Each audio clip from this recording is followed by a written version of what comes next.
Welcome back to a very special episode of Pasta Pod. We're back with our guests, Fluffy, Bud, Novell. Hi. And this is a personally it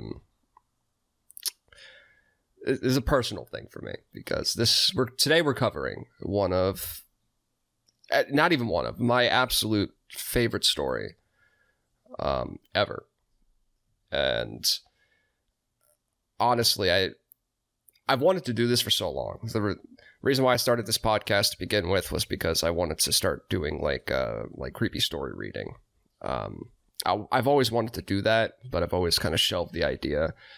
And my ultimate goal was to get to this story. And we might be doing this a little early on. You know, I feel like at the point of this episode coming out, we'll probably have like 7 to 8 episodes out. But I've always really wanted to do this story. It has a special place in my heart. Sappy shit out of the way. We're gonna be reading a story called Borrasca by C.K. Walker, also known as Rebecca Klingel, who has done many other works. I've actually listened to a few of her other stories on Creepcast. One of them they did a little while ago was really good. But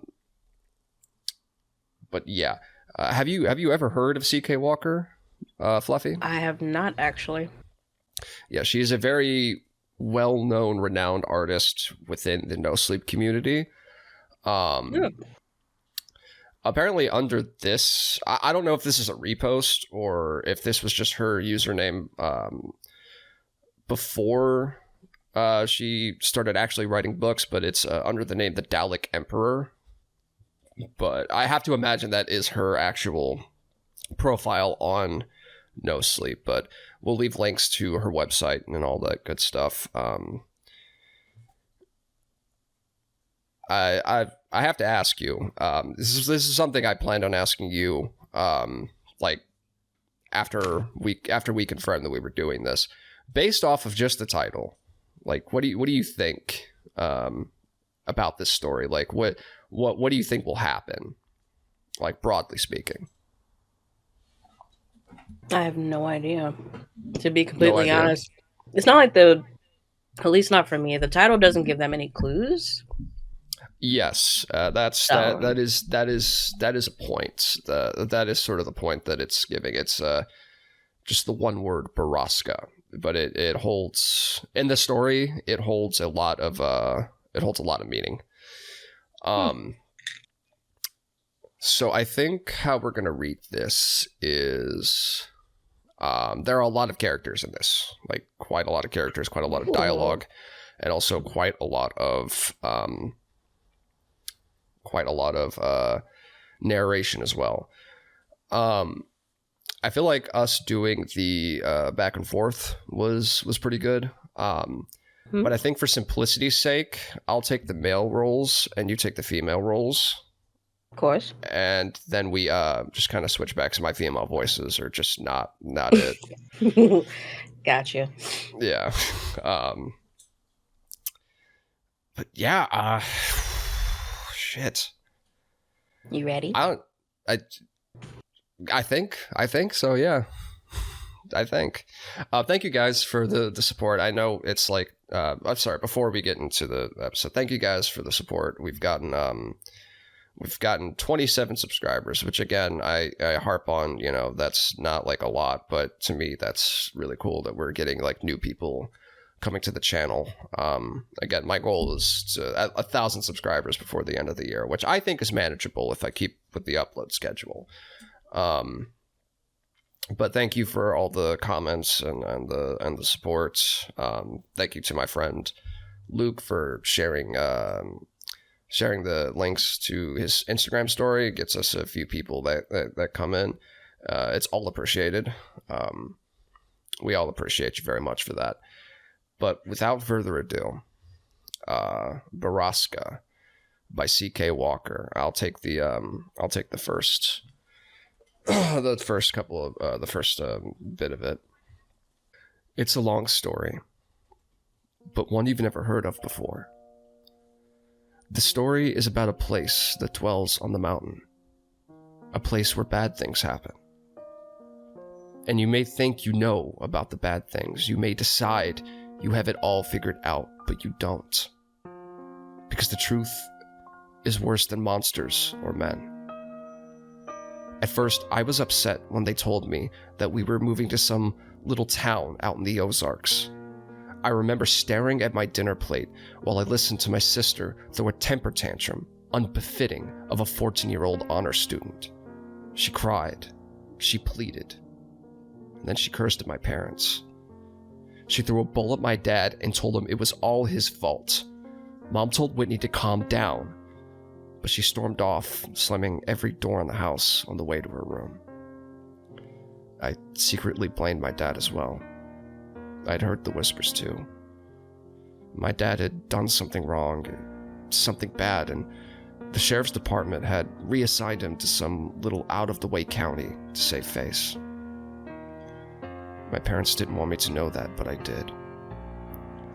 I was 9, so it didn't take me too long to warm to the idea of change. It was like an adventure. New house, new school, new friends. Whitney, of course, felt the opposite. Moving to a school at her age is hard. Moving away from her new boyfriend, however, was even harder. While the rest of us packed up our things and said our goodbyes, Whitney sulked and cried and threatened to run away from home. But a month later, when we pulled up to our new house in Drisking, Missouri, she was sitting right next to me, texting viciously on her phone. Thankfully, Thankfully, we moved over this summer, and I had months of free time to explore the town. When Dad started his new job at the sheriff's office, Mom drove us around the city, commenting on this and that. The city was much, much smaller than St. Louis, but also a lot nicer. There were no bad areas, and the entire town looked like something you'd see on a postcard. Drisking was built in a mountain valley surrounded by healthy forest land with walking trails and crystal clear lakes. I was 9. It was summer, and this was heaven. We'd only been living in Drisking a week or so when our next-door neighbors came to introduce themselves. Mr. and Mrs. Landy and their 10-year-old son Kyle. While our parents talked and drank mimosas, I watched the Landys' lanky red-headed son hung out in the doorway, shyly eyeing the PS2 in the living room. Do you play? I asked. He shrugged. Not really. Do you wanna? I just got Tekken 4. Kyle glanced at his mom, who had just been handed her third mimosa. Yeah, sure. And that afternoon, with the ease and simplicity of our age, Kyle and I became best friends. We spent the cool summer mornings outside exploring the Ozarks and the hot afternoons in my living room playing the PS2. He introduced me to the only other kid in the neighborhood our age, a skinny, quiet girl named Kimber Destaro. She was shy but friendly and always up for anything. Kimber kept up with us so well that she quickly became the third wheel on our tricycle. That's cute but corny. Yeah, no, it's the one thing I will say about the story is that unlike a lot of creepypastas that involve children, the dialogue is written pretty realistically for like a group of kids. It's like a lot of I mean, like comparing it to like the worst example, which is like the original Jeff the Killer, where like the intro to it was like the 7-year-old had like the linguistic skills of like a fucking Shakespearean person. Yeah. And it's like the eyes illuminating in my room. It's like no child talks like that, but like here you'll see like that, you know, she actually writes the children like they're fucking children, you know, like they're kids. It's almost like, you know, she was a kid at one point and you could recall that. With my dad at work all the time, my mom consumed with her new friendships and my sister locked in her room all day. The summer was ours to take, and take it we did. Kyle and Kimber showed me where all the best hiking trails were, which lakes were the best and most accessible by bike, and where the best stores were in town. By the time the first day of school rolled around in September, I knew I was home. On the last Sunday before school started, Kyle and Kimber told me they were going to take me somewhere special, somewhere we hadn't been yet. The Triple Tree. What's the Triple Tree? I asked. It's a totally awesome, totally huge treehouse out in the woods, Kyle said excitedly. Whatever, Kyle. Come on, you guys. If there was a freaking treehouse, you would have shown it to me already. Nuh-uh, we wouldn't have. Kyle shook his head. There's a ceremony for first-timers and everything. Kimber nodded eagerly in agreement, her dark orange curls bouncing off her tiny shoulders. Yep, it's true, Sam. If you enter the treehouse without the proper ceremony, you'll disappear and then you'll die. My face fell. Now, I knew they were making fun of me. That's a lie. You guys are lying to me. No, we're not. Kimber insisted. Yeah, we'll show you. We just have to get a knife for the ceremony and we'll go. What? Why do you need a knife? Is it a blood ceremony? I whispered. No way. Kimber promised. You just say some words and carve your name into the Triple Tree. Yeah, it takes like 1 minute, Kyle agreed. And it's a really cool treehouse? I asked. Oh yeah, Kyle promised. Okay, I guess I'll do it then. Kyle insisted on using the same knife that he used in his own ceremony, but we paid a price to get it. Mrs. Landy just so happened to be home with her youngest son Parker, and despite Kyle's many objections, his mother insisted that we take his 6-year-old brother with him. Mom, we're going to the treehouse. It's only for older kids. Parker can't go. I don't care if you're going to see an Exorcist movie marathon, you're taking your brother with you. I need a break, Kyle. Can't you understand that? And I'm sure your friends won't mind. She flashed Kimber and me a challenging look. Right? No, not at all. Kimber said, and I nodded in agreement. Kyle made a loud, dramatic sigh and called his brother. Parker, put on your shoes. We're leaving now. I'd met the youngest Landy several times before and found that he was unlike his older brother in looks and in disposition.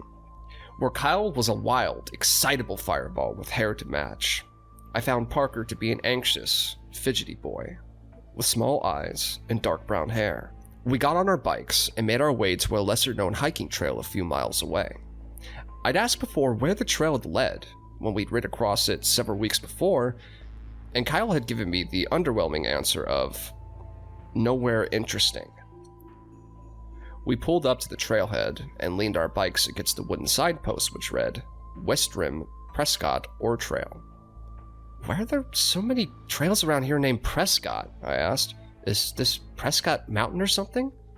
Kimber laughed. No, dummy. It's because of the Prescotts. You know, the family that lives in the mansion up on Fairmont? Mr. Prescott and his son Jimmy own like half the businesses in town. More than half, Kyle agreed. Which ones? Does he own the GameStop? The only store in Drisking I really cared about. I don't know about that one. Kyle wound a lock around the 4 bikes and clicked the bar into place, then spun the numbers on the dial. But like the hardware store, the pharmacy, Glitton's on 2nd, and the newspapers. Did they start this town? I asked. Nah, mining started the town. I think they... I want to go home! Parker had been so quiet, I'd completely forgotten he was there. You can't go home. Kyle rolled his eyes. Mom said I have to bring you. No, come on, it's only like a 2-mile walk. I want to take my bike, Parker answered. Too bad, we're going off trail. I don't want to go. I'll stay with the bikes. Don't be such a wussy. I'm not! Kyle, be nice. Kimber hissed. He's only 5. I'm 6, Parker objected. I have to imagine that my neighbors are insanely confused as to why I'm screaming this shit out right now. They must think it's some like really fucked up weird like role play that's going on here. I mean, not wrong, but also fuck them.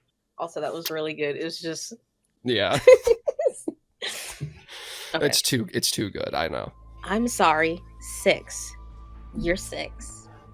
Kimber smiled at him. All right, fine. He can hold your hand if he wants, but he's coming. Kyle turned around and started up the trail. Parker's face fell into an undignified frown. But when the charming Kimber stuck on her hand and wiggled her fingers at him, he took it. Kyle was right.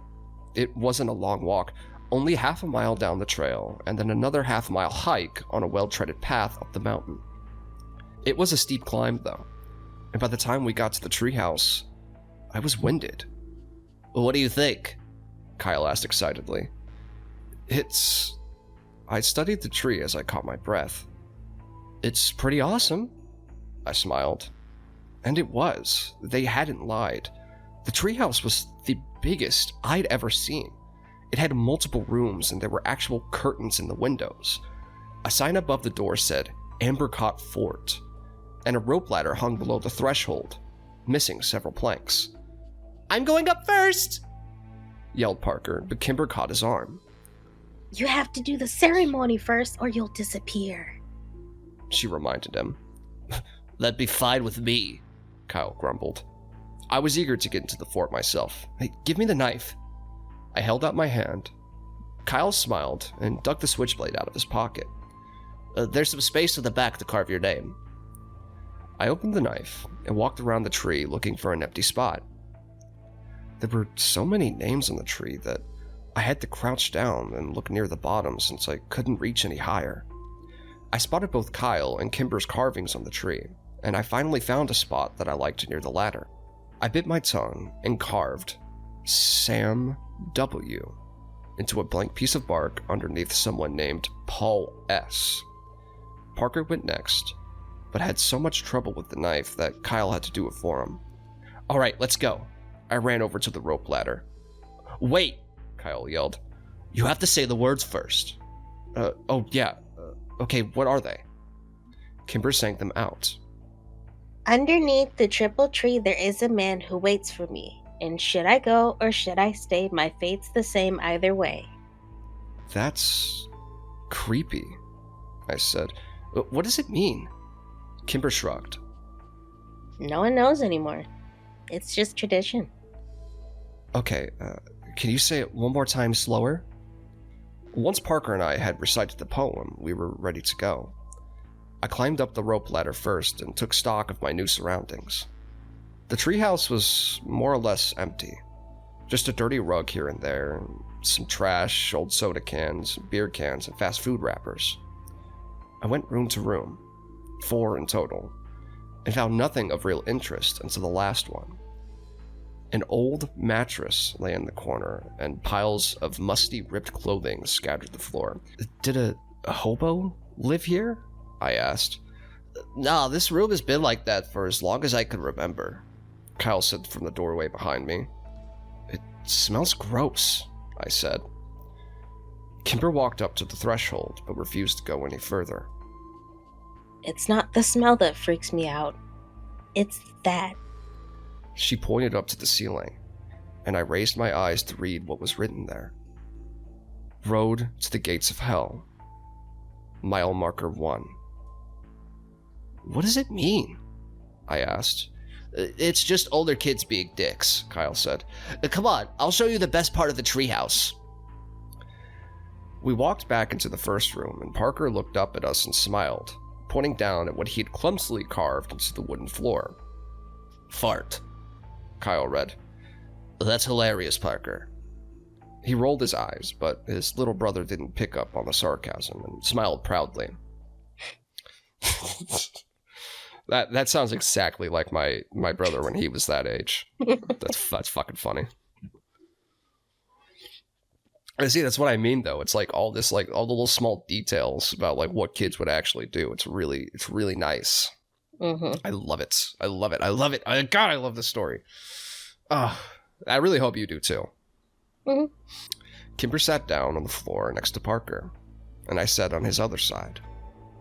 Kyle took the knife from his brother, and then walked across the room and wedged the blade between two planks of the wood wall. He pushed, and the board gave, opening up a small, secret compartment in the wall.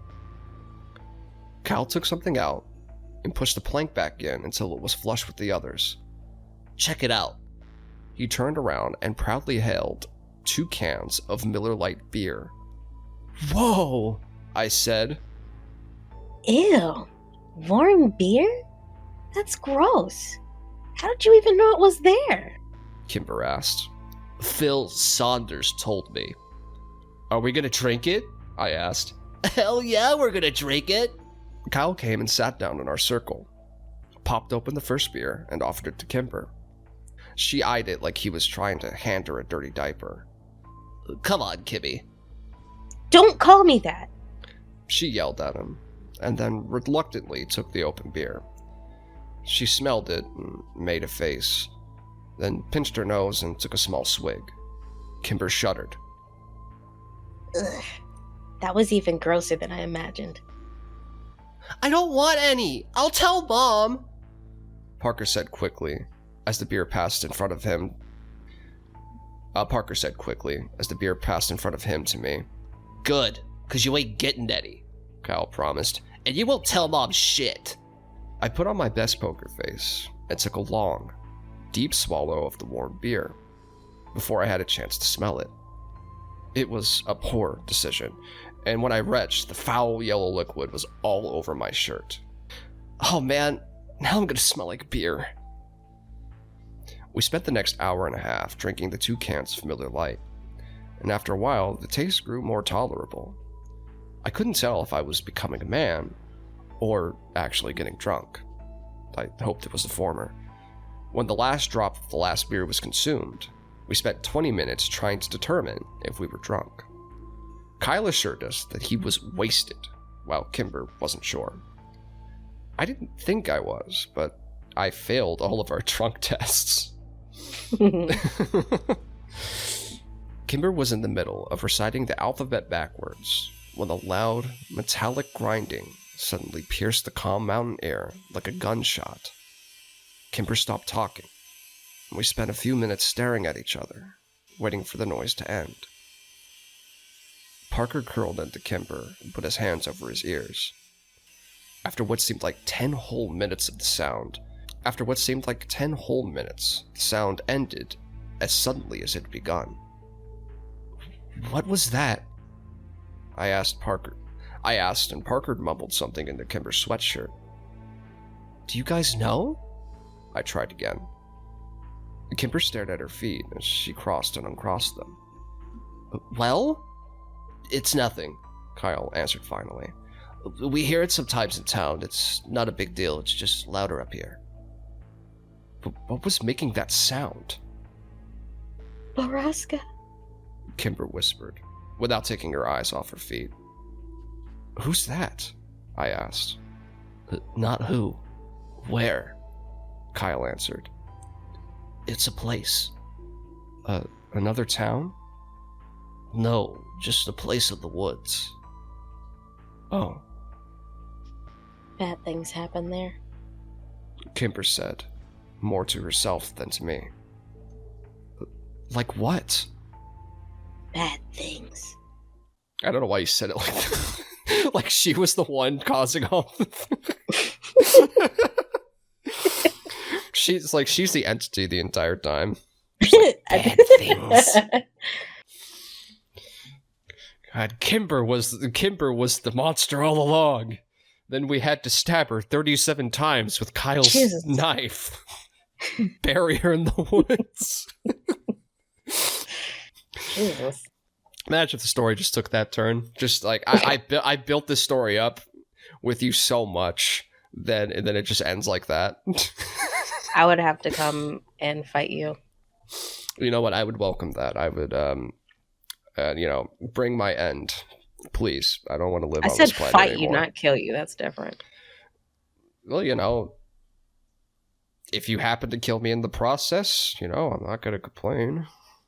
Okay. I want to die. Please, God, kill me. I'm too afraid to kill myself. Please do it. Yeah. Don't ever try to fight it, dude. Kyle said behind me. Or bad things will happen to you, too. But, like, what bad things? I turned around.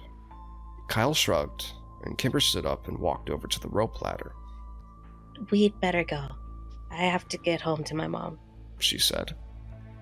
We climbed down the ladder one by one and then started the walk back to the trailhead in an unfamiliar silence. I was dying of curiosity about Borrasca, but couldn't decide if and what to ask about it. So who lives there? Where? Kyle asked.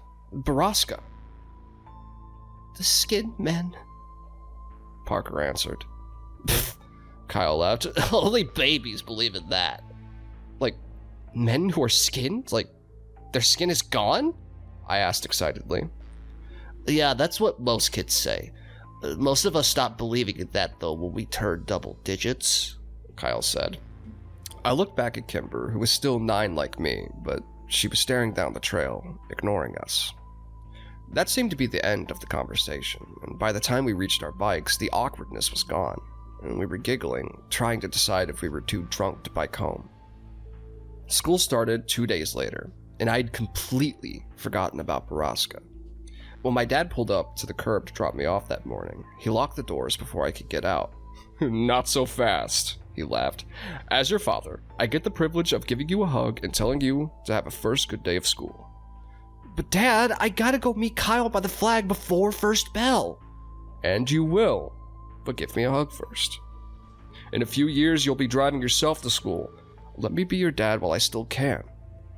Fine, I said, exacerbated, and leaned over to give my dad a quick hug. Thank you. Now go meet your friend. Your mom will be waiting here to pick you up at 3:40. I know, Dad. Why can't I take the bus like Whitney? When you're 12, you can take the bus. He smiled and unlocked the doors. Until then, I get to drop you off in the mornings. If you think it would make you look cooler, you could ride in the back seat behind the cage. Dad, just don't. I threw open the door of his cruiser before he could say anything else, and ran as he laughed behind me. Kyle was already waiting for me by the flagpole. He'd found Kimber too. Dude, you almost missed the bell, he yelled when he saw me. I know, I'm sorry. Whose class are you in? Kimber asked. She was wearing a red sweater and leggings with frogs on them. Her curly orange hair was brushed into ringlets, and her lips were pink and shiny. She'd never looked prettier, and I was surprised to realize I'd never seen Kimber as a girl. Mr. Diamonds. Me too, she said cheerfully. Lucky, Kyle scoffed. I'm in Mr.'s... How the fuck is that? I forgot how the fuck that name is. Tverdi? Tverdi? Tvedi. Tvedi. Fucking, I'm calling her Miss Tweety. I don't think she comes up very much in this. Lucky, Kyle scoffed. I'm in Mrs. Tweety's. Only 2 4th-grade teachers, and I get the crappy one. Kimber grimaced. Yeah, my mom had her when she was a kid. What's wrong with her? What'd she say? That she's just strict and gives out homework on the weekends. On the weekends? Fuck!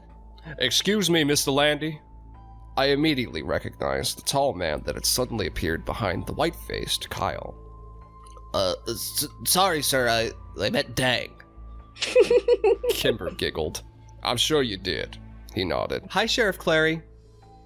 Even though I'd only met him a few times, I liked my dad's boss, and he liked me. Well, hello, Sammy. Are you excited for your first day? Sheriff Clary crossed his arms in front of him and widened his stance imposingly, but gave me a wide smile. Yes, sir, I said, and then added lamely, what are you doing here? I'm giving a presentation to the 5th and 6th grades about safety when walking to and from school. Yeah, he gives it every year, Kyle muttered. Cool, I smiled. Sheriff Clary nodded at me and turned to walk away. I looked around confused. Where's Kimber? She took off. She is annoyingly on time to everything. And as if to illustrate his points, the bell rang. We both ran up the stairs and inside. I walked into class and saw Kimber had saved me a spot next to her at the back. Mr. Diamond, a short, round man of 40 or so, nodded at me when I came in. Mr. Walker, I presume? Yeah, that's me. I mumbled as I rushed past him to get next to Kimber. Welcome to Drisking Elementary. And for the rest of you, welcome back. Go Grizzlies! The class echoed a reluctant and subdued, "Go Grizzlies!" Grizzlies. Kimber introduced me to the other kids in the class throughout the morning. Most of them were nice, if sort of underwhelmed by me. They said their hellos and asked where I was from, and the conversations usually ended with an unimpressed, "Okay." A group of girls who sat in the back snuck looks at us all morning and snickered. I asked Kimber who they were, and she just shrugged. During our second break, they came up and talked to me. Are you friends with Kimber DeStaro? A tall, dark-haired girl asked me. Yeah, I answered, and looked over at Kimber. She was watching me with worried eyes. Are you related to her? No, I didn't think so because you don't have orange hair. I didn't know what to say to that, You don't have to be friends with her, you know. said the second girl with the oddly round face. I want to be friends with her. The third girl behind the other two snorted. She had pretty auburn hair and a rude, upturned nose. Well, if you do, you're going to be in the ugly kid group. The first girl warned. And once you're in that group, you can't leave it, ever. Better than the bitch group, I said. Rude nose and round face gasped, but dark hair smiled. We'll see. She said, and the three returned to their corner of the room. I sat back down next to Kimber, feeling like a badass. It was the first time I'd ever used a swear word in front of anybody other than Kyle. What did they say to you? Kimber asked nervously. They said you're too pretty to be near them and that you make them look gross, so we have to stay away from them. Liar. Kimber answered, but I could tell she was smiling. We met Kyle in the cafeteria at lunch, and he had nothing but bad things to say about his morning. Mrs. DeVerde was old and mean, and she made everyone come up and say something about themselves, even though the class only had 14 kids and they all knew each other. When the bell rang for recess, I went to throw my lunch away with Kyle, and I bumped into a kid I hadn't seen before. "Hey, are you Sam Walker?" the kid asked. "Yeah." "Oh, your sister is dating my brother." Oh man, Kyle laughed. Your sister is dating a Whittaker. "Shut up, Kyle," the kid grumbled. She's gonna be Whitney Whittaker. As funny as it was, I couldn't help but to be a little surprised. Not that I had been paying attention, but I'd only seen Whitney out of her room once over the summer. Where did she meet him? I asked the Whittaker kid. "I don't know, probably at his job." "His job where?" "He works at Drisking Water."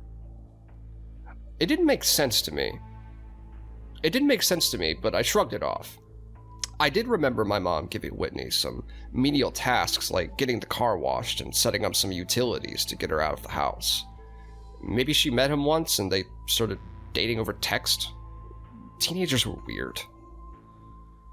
The rest of the school week followed much like the first. We were well into the first month when I heard someone mention the skinned men again.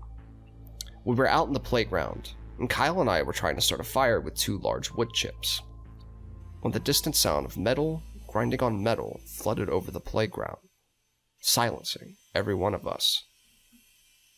"Borrasca," I said in awe. "Yep," Phil Saunders said. "The Skin Man kill again." "Hey, Kyle only said babies believed in Skin Man." I threw an accusatory look at Kyle. "They do. Phil is just stupid." "I'm not. Ask Danielle. She's seen them." Phil scanned the playground and yelled at the blonde girl talking to Rude Nose. Hey, Danielle, come here!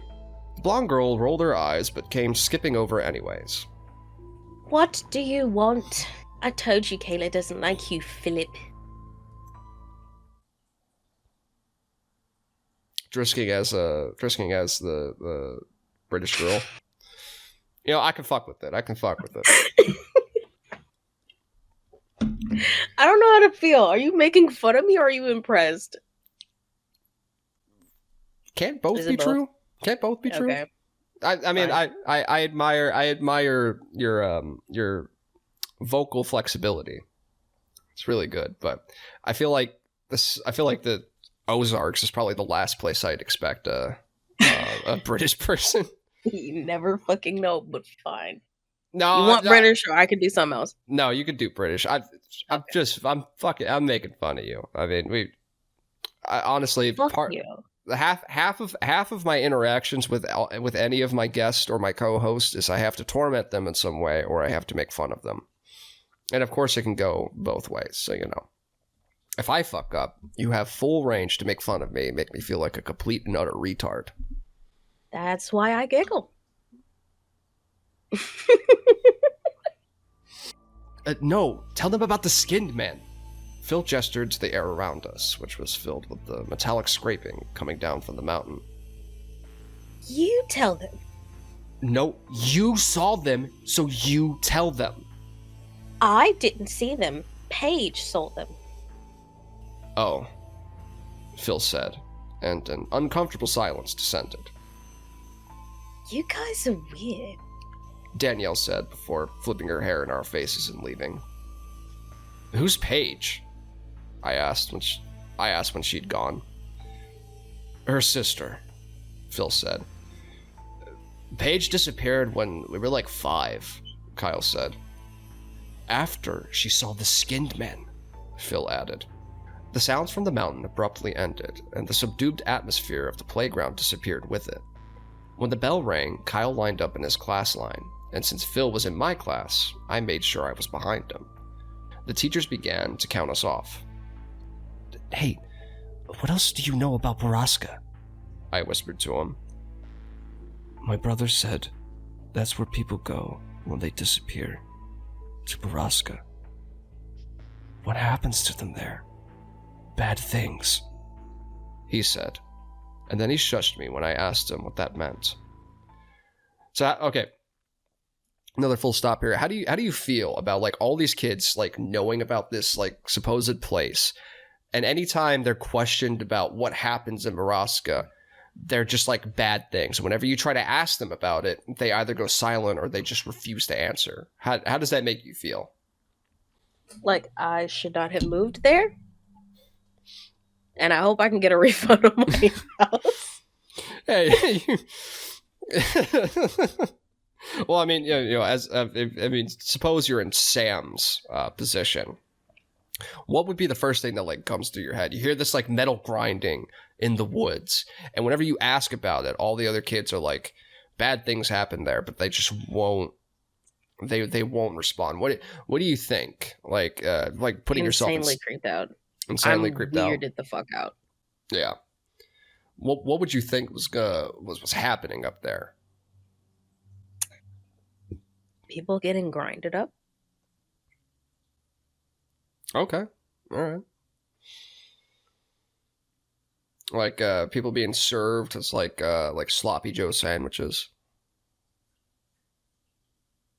Okay, I said like grind it up, but I didn't mean like actually turn into human hamburger meat. I just meant like, you know. I mean, I know a wood chipper or some shit. That's a yeah. What about the skinned men though? What do you think about that? Ugh. You don't First thing that comes to mind is like maybe skinwalkers or something. Skinwalker? We do not need another Skinwalker story. Not after. I mean, not after the last one. The fairies weren't even fairies. They were fucking skinwalkers the entire fucking time. They weren't, and that makes me very upset. I was so fucking. They could have burned that. You know what? No, this is Borrasca. I'm not crashing out on this. All right, No, that Borrasca's story. different. That story was that story. Borrasca This is better. damn right, sister. Damn right. The year dragged on, and it wasn't until Christmas break that I had heard the machine at Borrasca again. It was December, and there was a thick blanket of snow on the ground, which only served to amplify the noise on the mountain. I sat in my room, listening to it for a few minutes, trying to decide what was happening in the place where bad things happen. I saw my dad's cruiser pull up out the window and went downstairs to greet him. As I passed my sister's door, I heard her giggling in that annoying teenage girl way, and I cringed. I hoped Kimber never got like that. Dad! I skidded on the landing just as he opened the door. My dad stopped the snow off his boots and threw open his arms. Sammy! How many years has it been? He joked. It was true. I hadn't seen much of my dad lately since he was working so much. Doing what? I didn't know, since this was the quietest, lamest town ever. Mom thought the sheriff was grooming Dad for his job since Claire was so old and Dad really never agreed or disagreed with her. He'd only been at the department 7 months or so after all. He doubted people in the county would vote for him. Hey Dad, did you hear that? That machine sounding noise? Yeah, I hear it. Yeah, I hear it in sound every now and again. Do you know what it is? I asked the sheriff about it, and he told me the noise comes from the private property up in the Ozarks. Is the property called Borrasca? I asked quickly. I have no idea. Borrasca? Where'd you hear that? I shrugged. Kids at my school? Well, it's nothing to worry about, Sammy. Probably just some logging equipment. But is the place called Borrasca? Have you heard that name before? No, I have not heard that name before. Dad pulled his boots off and shrugged off his coat. Looking toward the kitchen, I could tell I was losing him. Have you ever heard of the Skin Man? I asked quickly. Skin Man? Good God, Sam, is your sister telling you these stories? No! But he wasn't listening to me anymore. Whitney! He yelled upstairs. No, Dad! Whitney doesn't even talk to me! I repeated. I heard a door creak open upstairs, and Whitney peered over the railing, phone in hand, and an annoyed look on her face. Are you trying to scare your brother? Dad demanded. Dad, no! I said again. Whitney shot me a betrayed look. Seriously? As if I'd waste my time. You aren't telling him stories about skinned men? No, Dad, I told you! I heard it at school! I said. Whitney gestured to me as if to say, see? Alright, well, you two kids need to get along. Family, for Christ's sake.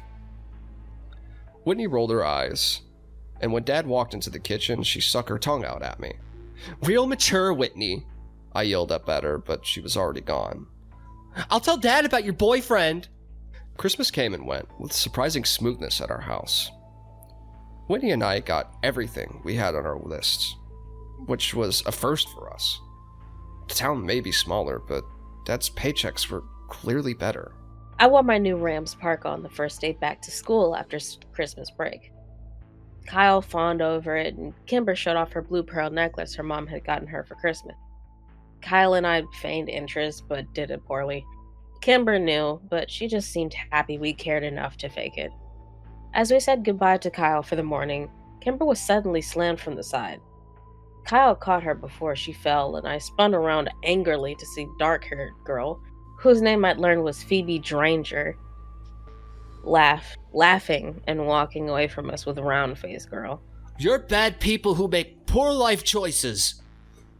Kyle yelled at them. When I'm your boss someday, I'll make you clean bathrooms. Yeah, and if Kyle's your boss, you know you messed up. I added. Kyle and I high-fived and turned to Kimber, but she wasn't sharing in our victory. She was trying to hide the tears on her face. Don't sweat those poor girls, Kimber. Nobody likes them. People are just nice to them because they're related to the Prescotts. Kyle tried to give her an awkward pat on the back, but Kimber turned away from him and ran in the opposite direction. I hate those girls. Like, really hate them. I said. I know. They're bitches. Kyle entered, mouthing the last word as he looked over his shoulder for any lurking adults. Well, I better get back to class and make sure they don't try to talk to her again. There's an assembly this morning. No class until after lunch. Seriously? That's awesome. Do we have to sit by class? Not usually, but we better get there quick so we can get the seats at the back. Kyle said as we started walking. What's the assembly for? I asked. It's either DARE or the History Society presentation. What's DARE? You know, DARE, as in don't you dare do drugs or you're grounded until you're dead. Oh. I hope it's the history thing then. We found Kimber already in the auditorium. She had collected herself and saved us both seats at the back of the room. She waved us over just as the puffy, stern Mrs. Tverdy walked onto the stage. Oh, God. Hello, fourth grade student.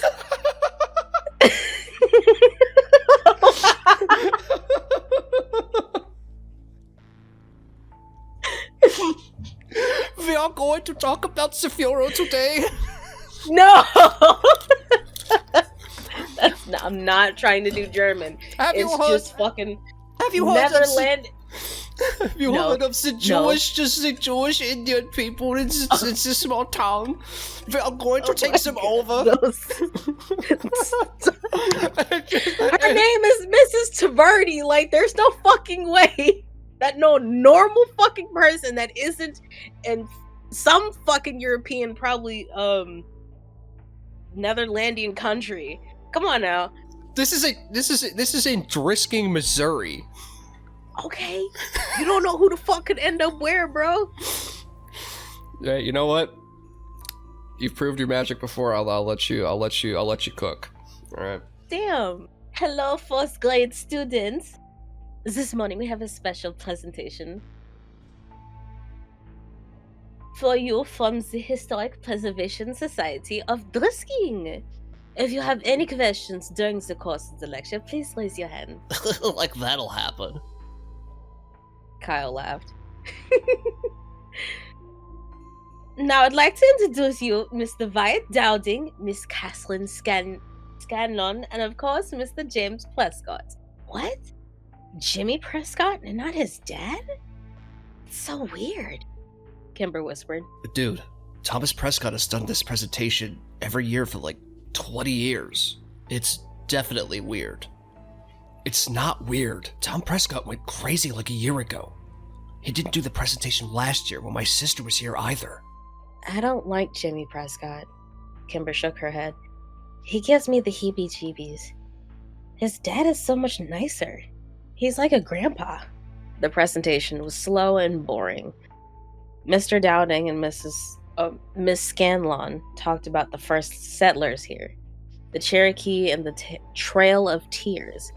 They talked about Alexander Drisking's discovery of a motherlode of ore in the mountains and settling here with his family to mine and refine the iron. Then James Prescott took the stage from there to tell the story of his family's early journey to the town and their role in the revitalization of Drisking itself in the late 50s.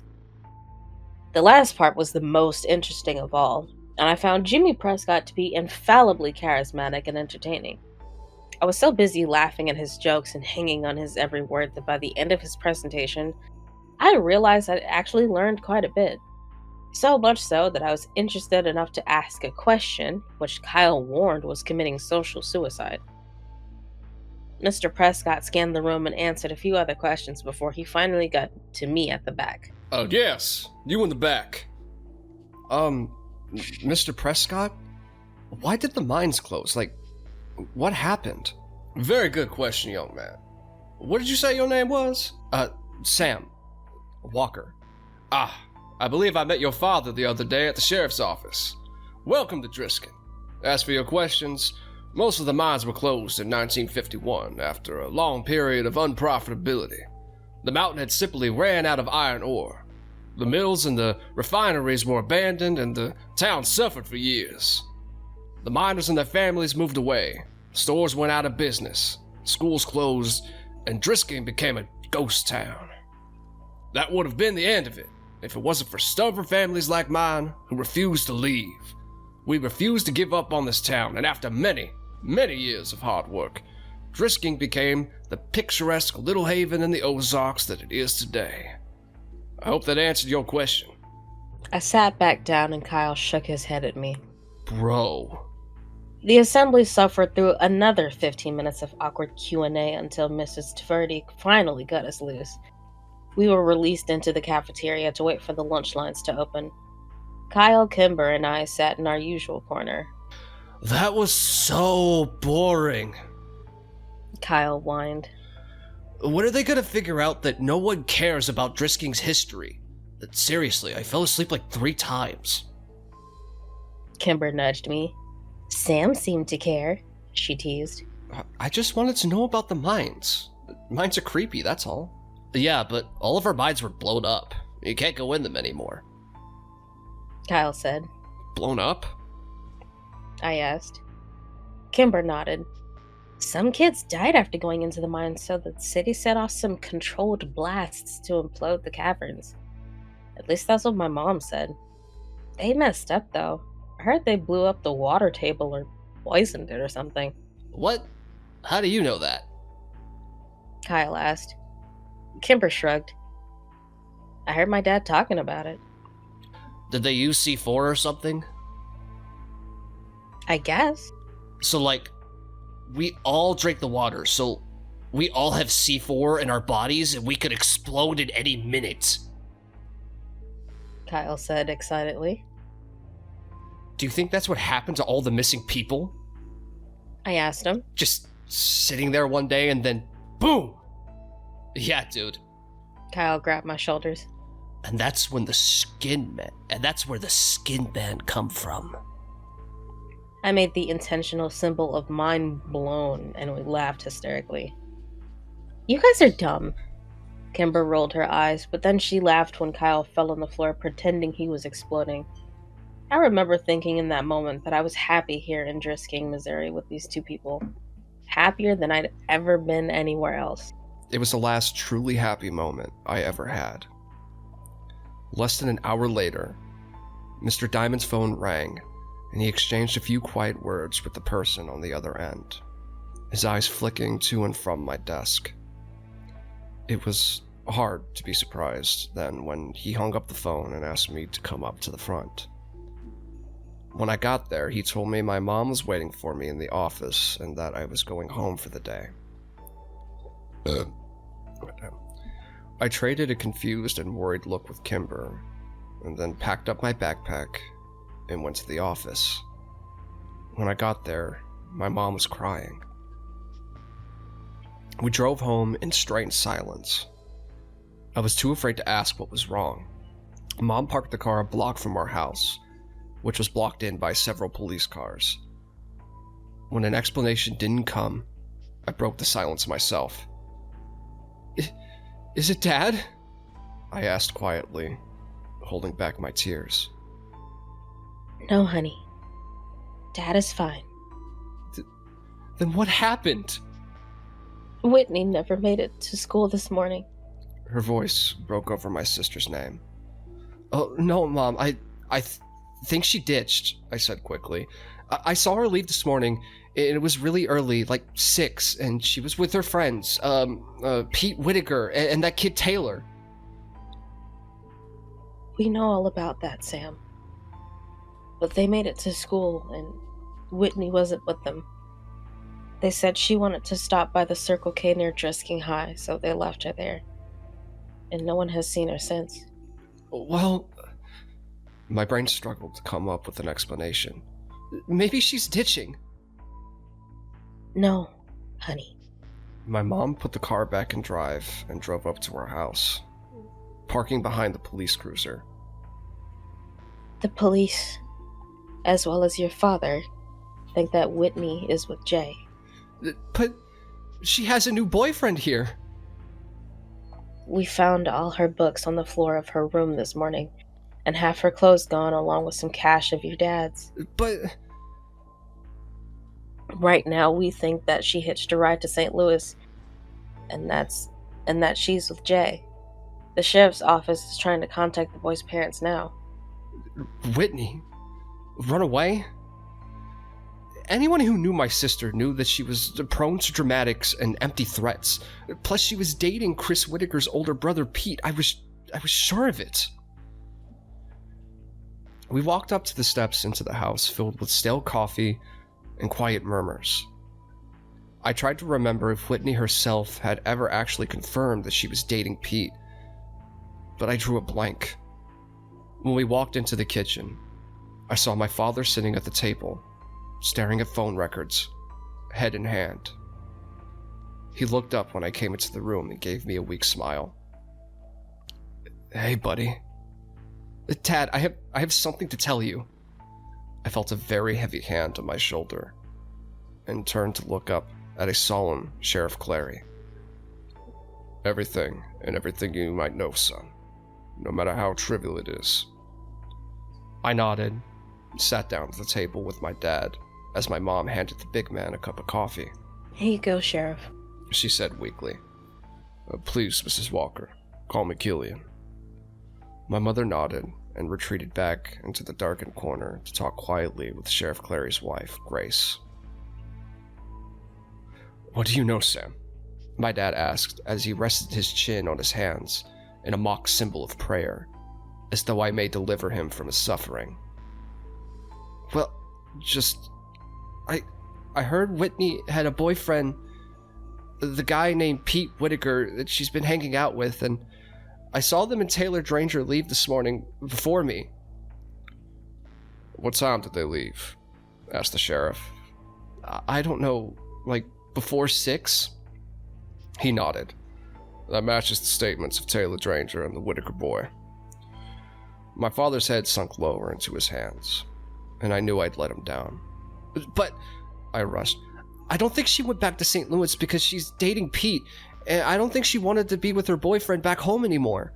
"I understand that, son, but a teenage girl's mind is a complicated thing. My officers are trying to get a hold of the boyfriend's family back in St. Louis." Clary nodded to my father. "Now why don't you go up to your room and let us work, Samuel?" "What?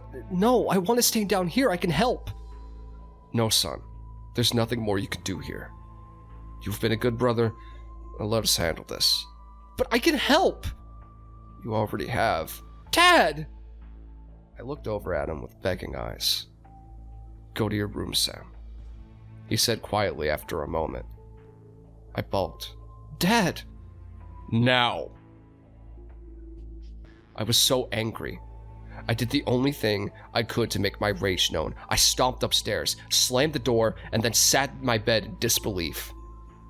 The tears came then, and I laid there feeling helpless, worthless, and scared for my sister. I thought about the places Whitney could be. Was she scared? Was she alone? Was she dead? When the sun began to set, I finally got out of bed and went to check my email. I was expecting lots of messages from Kimber and Kyle, but there was only one. Did she go to the treehouse? I sat staring at the computer screen for almost a minute. Kimber's words from last fall echoed in my brain. "If you enter the treehouse without the proper ceremony, you'll disappear and then you'll die."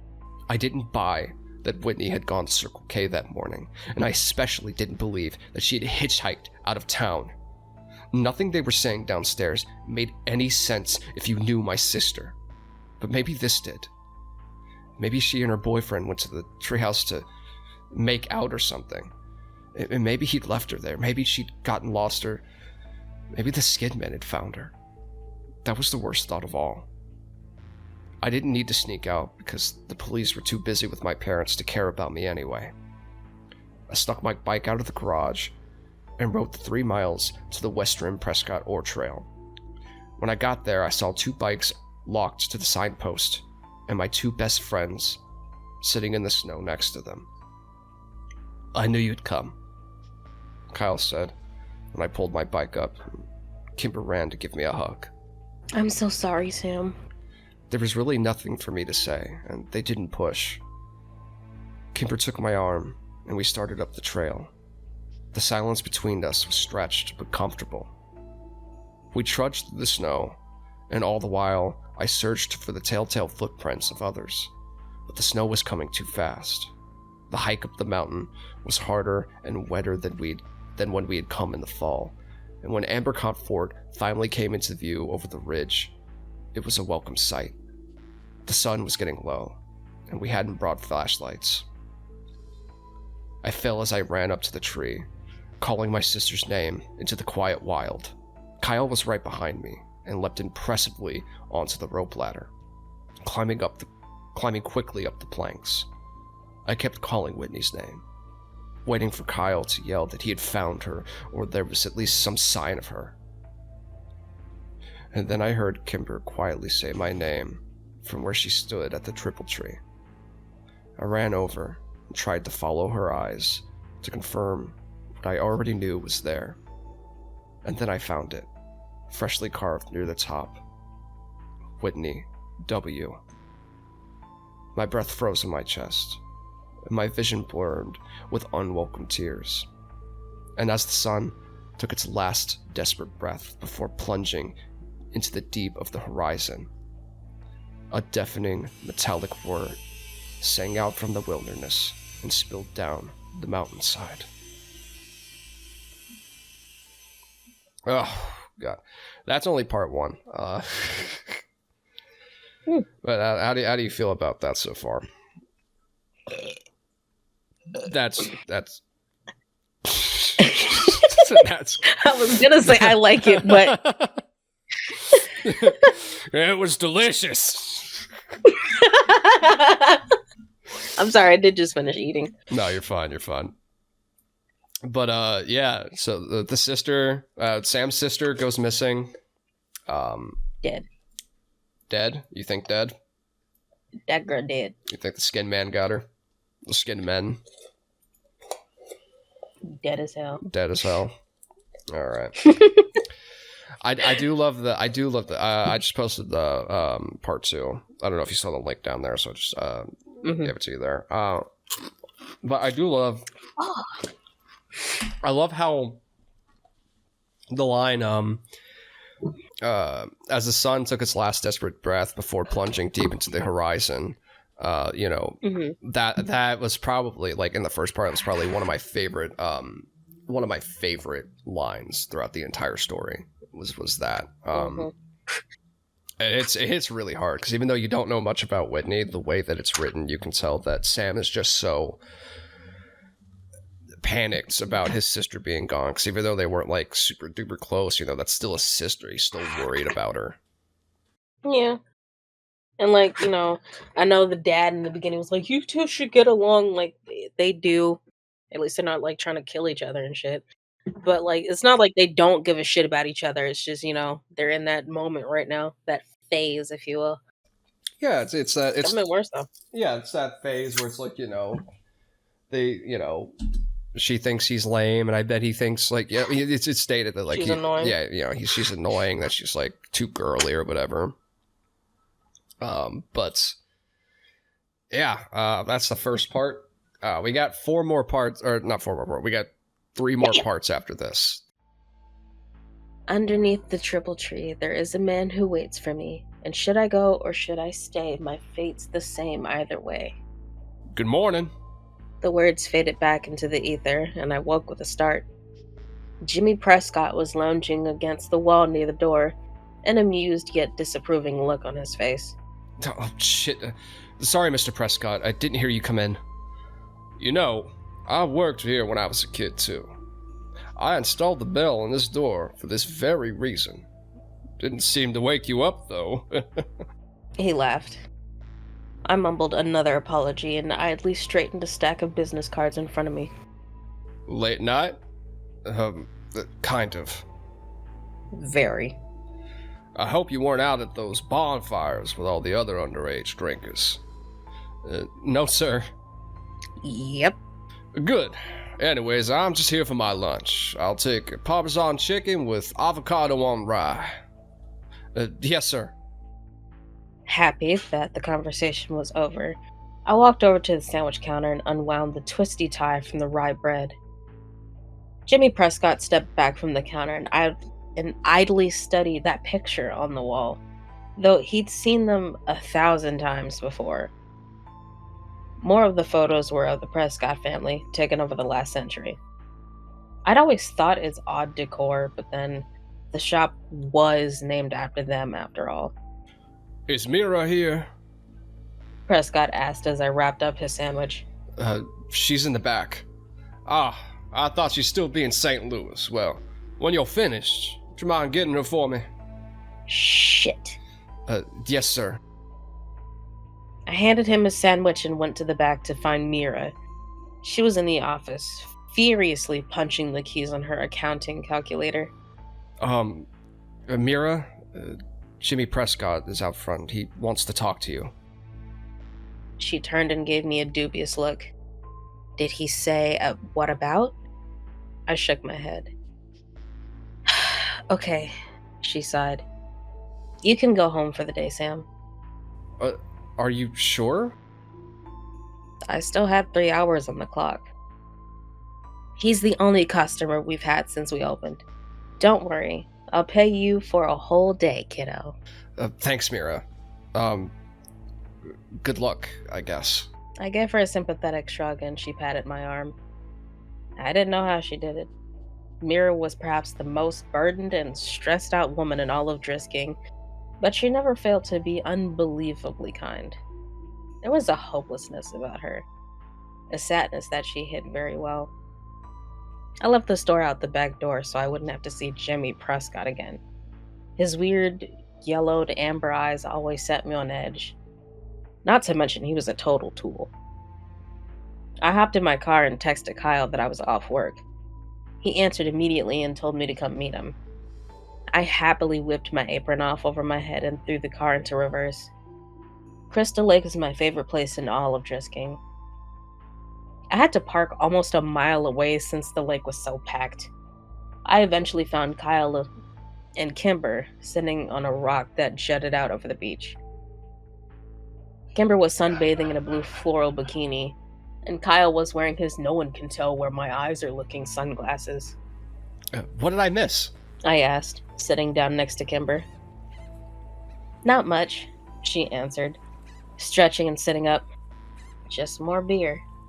She dug into the cooler behind her and tried to hand me a blue moon. No. Got any Excedrin? Oh, no. Kimber gave me her I'm sorry pout. Okay, then I guess I'll just take those sunglasses. I held my hand out to Kyle, who looked back at it in horror. What? No, fuck off! Oh, come on, Kyle. Give him your sunglasses. Sam didn't get to sleep off his hangover like we did. I smiled at Kyle and he tightened his lips. We both knew exactly what I was doing. Kimber stroked Kyle's arm in encouragement. Please? She asked. Fine, He said, and shoved his blue blockers at me. I put them on and sat back, turning my head to watch the girls on the beach below. Phoebe Dranger, dark-haired girl, was there, lying on a towel next to Round Face and giggling. It still seemed unnatural to me to see the two of them without Rude Nose. The three had been inseparable, working as fluidly together as the gears in a watch until Christy had fallen in love with some college kid and run away. So, why'd you get out of work early? Kyle asked. Prescott came in. Ew, Kimber squirmed.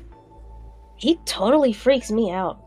He's been staring at me since like 5th grade. Next time he stares at you, let me know and I'll knock him the fuck out. Kyle had always been protective over Kimber, but ever since they'd started dating, it'd gotten 10 times more unbearable. Ayo. Yep. Yeah, so like originally when I listened to the story, I thought that it was like it's because of the interactions between Sam and Kimber. I thought that they were gonna get together, but it was like a real shock when it was like, oh, fucking Kyle and Kimber got together. It's nice, you know. It's a nice little subversion. Nice little subversion, you know. True. Well, if you think about it, they've known each other for longer than they've known Sam. So That is true. it would make sense that like those two being friends for so long, and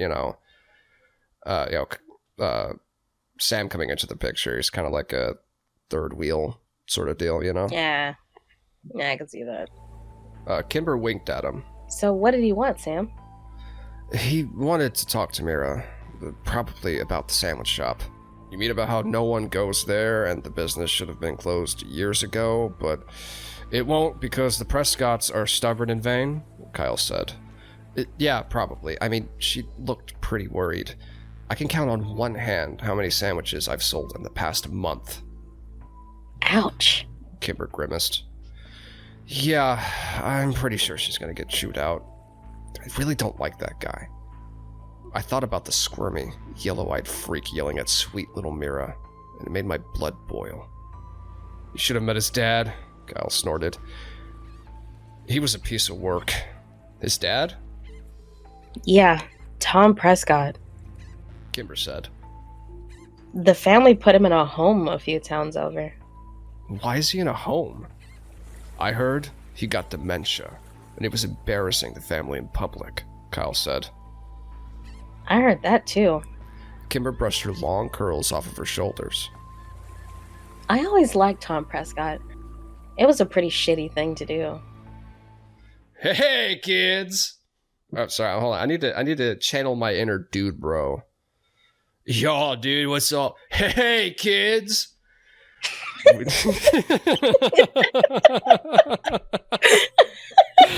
Yo, dude, it's righteous. It's just like a 40-year-old, and it's like a 50-year-old man pretending to be a teenager. Mm-hmm. Yo, dude, this is righteous. Hey, kids.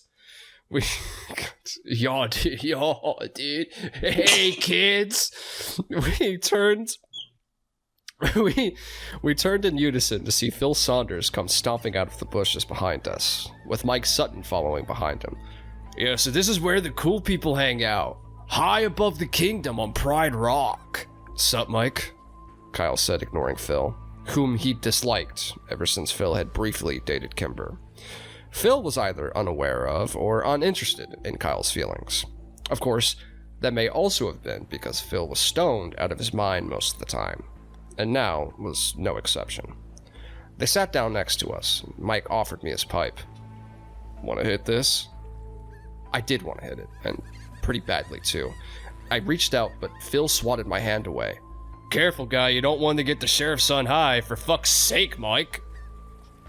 Mike nodded knowingly and shoved the pipe back into his pocket. I scowled. Really? Sorry, Sam. Hell, the only reason I'm even smoking around you is because today is my cousin's death anniversary. I don't give a shit about anything else. Your cousin Hannah? Kimber asked with a sympathetic look. Yeah, it's been 5 years since she's been gone. Too many people disappear in these woods, man, Mike said as he exhaled a cloud of smoke. Yeah, man, Phil nodded. You know, sometimes when I'm high, I could see them all. I feel like I know the answer to the mystery, man. Like I'm so close to solving it. It's just something I can see. Like they're all puzzle pieces, and in my mind I could see the puzzle put together. But I can't tell what the picture is of, you know? You're fucking high, Saunders, Kyle said. We all are, man. We all are. Everyone in this town is drinking the fucking Kool-Aid. Kimber raised an eyebrow, but said nothing. Everyone except for the dead ones. I could see what they looked like before they went into the ground, or is it the grounder? Shit, I don't know, man, Mike said to the space in front of him. Yeah, I see all those people. Hannah, Paige, Jason Metley. Hell, I even see your sister, Walker. Kyle, who had been monitoring the conversation for mention of this very thing, sprang to his feet and opened his mouth to yell at Phil. Nah. Whitney Walker ran away to St. Louis, remember? Mike said. I saw Kyle and Kimber exchange a quick look as I tried to remain impassive behind the blue blockers. That true, man? Phil asked. And there it was. I knew Kyle and Kimber had always wondered what I thought about Whitney and if I had ever accepted the official statement that she and Jay had run away together. They were kind enough to not bring it up, but I knew they wanted to know what I believed, what I thought had really happened. I loved them both, and I wanted to talk to them about it, but I just couldn't. Everyone thought that I had spent the last 7 years quietly grieving, and that I had put the incident behind me. At least, that's what I wanted to show them. The truth is, I'd never given up on Whitney. I'd waited years for Jay to show up on social media, and when I finally found him last year, I'd been devastated. I'd always hoped the official report was right, and that Whitney was somewhere far away from here, alive and happy with Jay Bauer. But his MySpace page, so the thriving teenager, still living at his home with his parents. His ex-girlfriend, Whitney, the furthest thing from his mind. When I brought the evidence to my dad, he read the pages I'd printed off and shut the door to his office with me on the other side. I heard him crying for hours as I waited for him to reopen the case and bring the smackdown on the Butler County Sheriff's Department. But justice had never come. No, we never mentioned Jay Bauer again. For whatever reason, I never told Kyle and Kimber about any of that.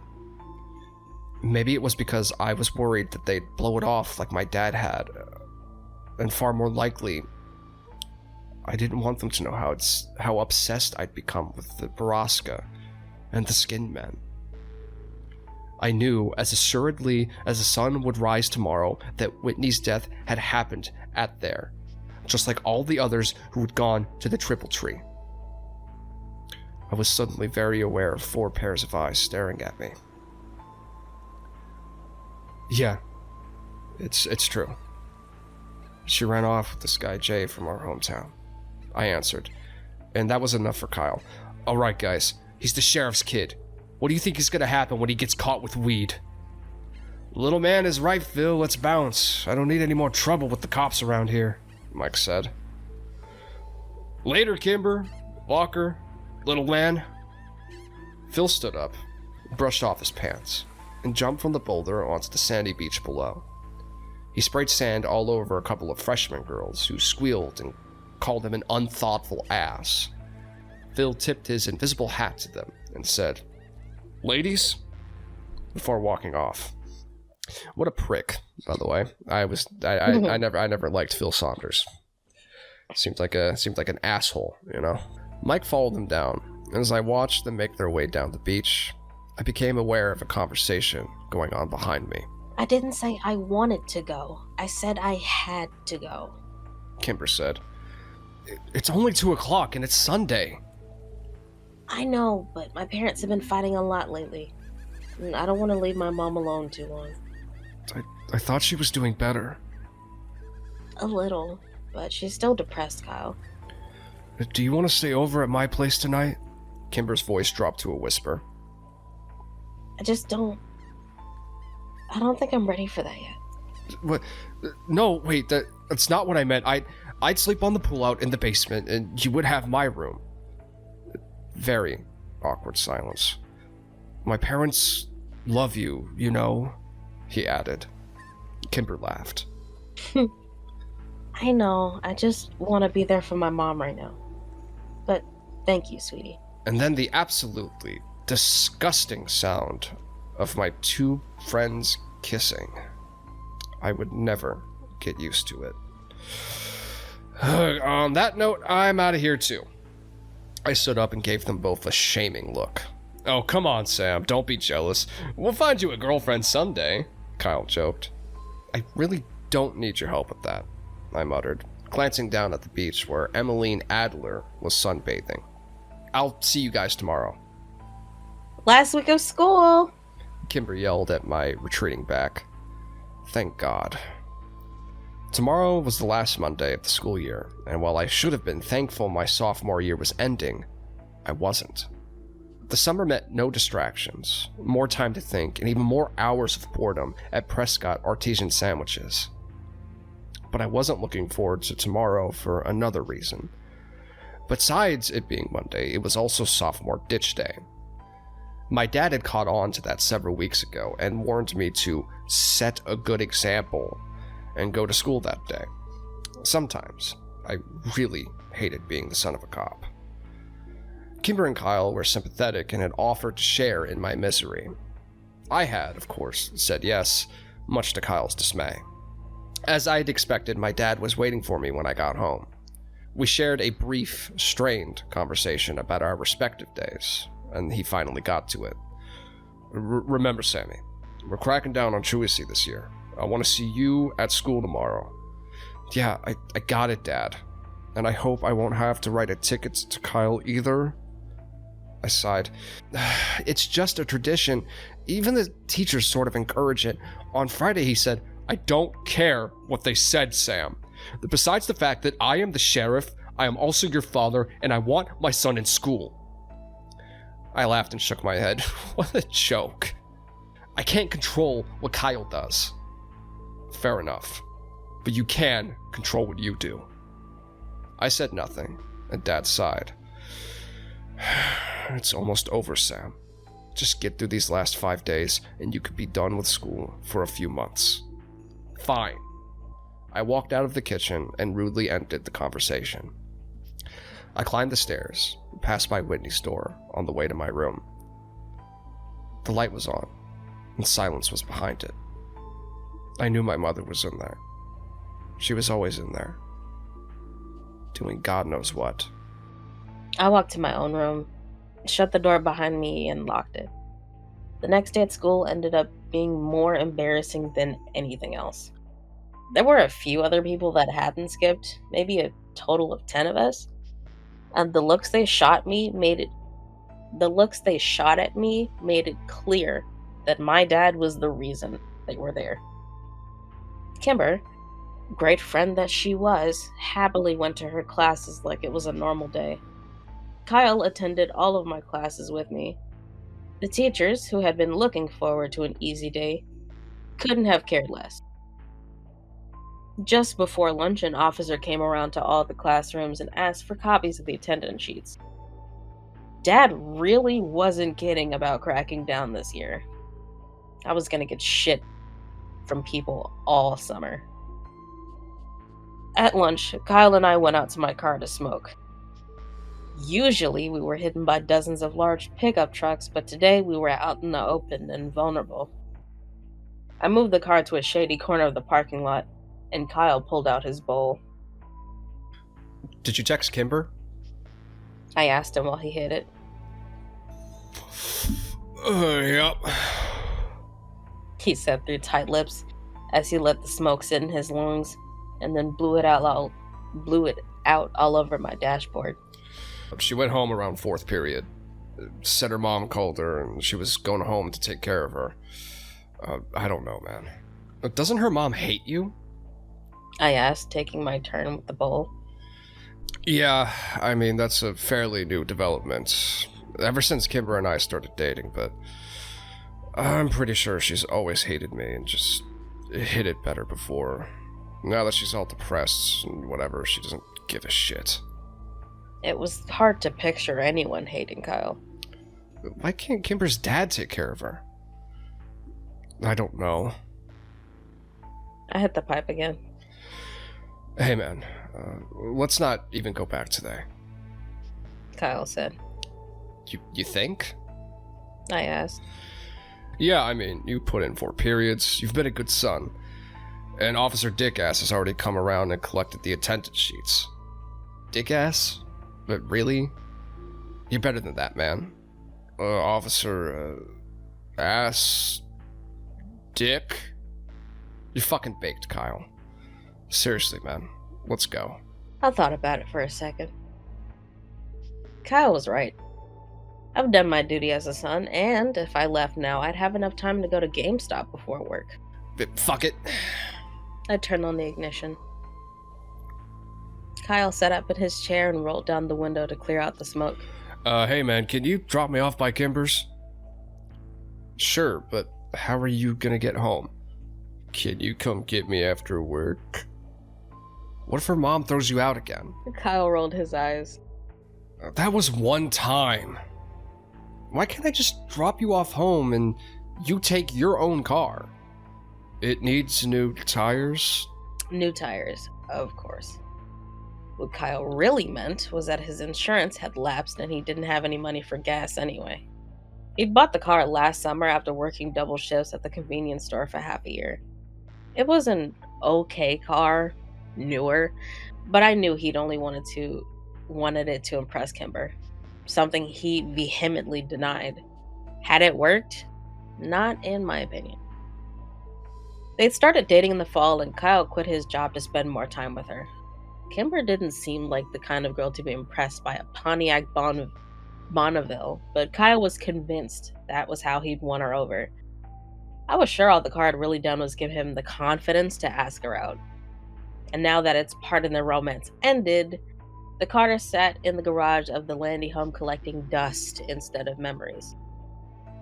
GameStop didn't have what I wanted, and neither did Driskin Games and Media.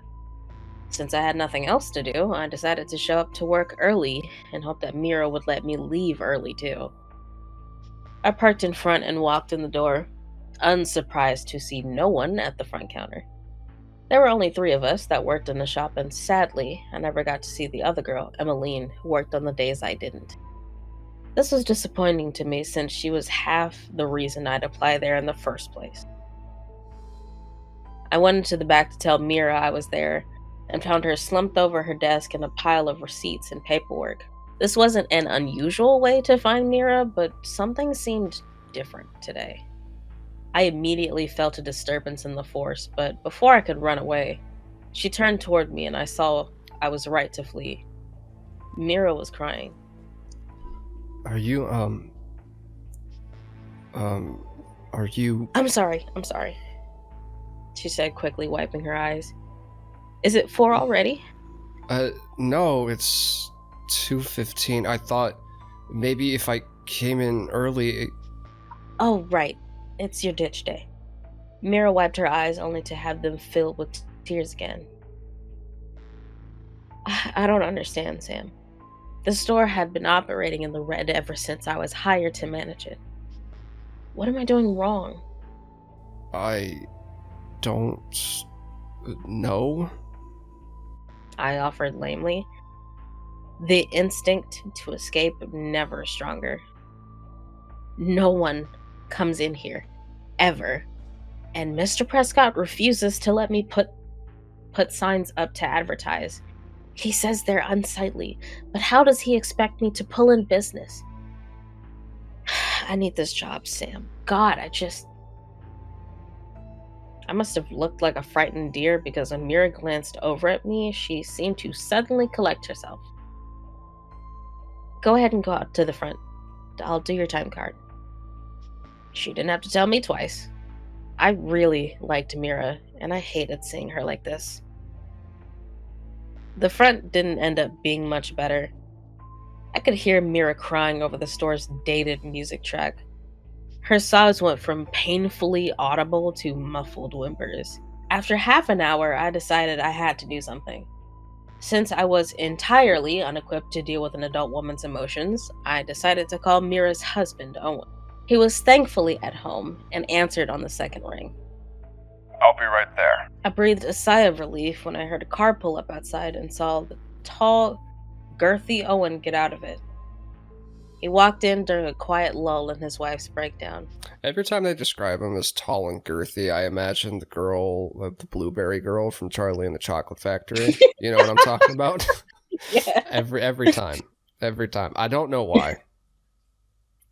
So That's funny. Just imagine a very blue, very big man squeezing his way into the door like a fucking cartoon character.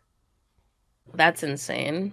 It's great. But It's also I thought about Owen from Total Drama Island, because that's a big boy too. Oh my god, I didn't even consider that. Just like Owen with a beard. Mm-hmm. That's crazy. Maybe slim down a bit, but he's still a big boy. He's got that dad bod, you know. Yes. Instead of being like all over, he's got like the big muscle arms, just like the big like beer gut, you know. Yeah, I could see it. I'm sorry to call you at home, Mr. Daly. I just didn't know what else to do. That's okay, Sam. You did the right thing. He looked tired, and I could tell the situation wasn't new to him. Is she okay? I mean, like, will she be okay? Oh, yeah. He nodded. We're just going through some things. Oh, Mira said the store's going bankrupt, too. I winced as soon as the words were out of my mouth. Yeah. Owen ran a hand through his hair. That's part of it, although I don't think Jim's gonna let that happen. Mira's more upset about... He sighed. Has Mira told you about her, appointments? No? Well, we've been trying to get...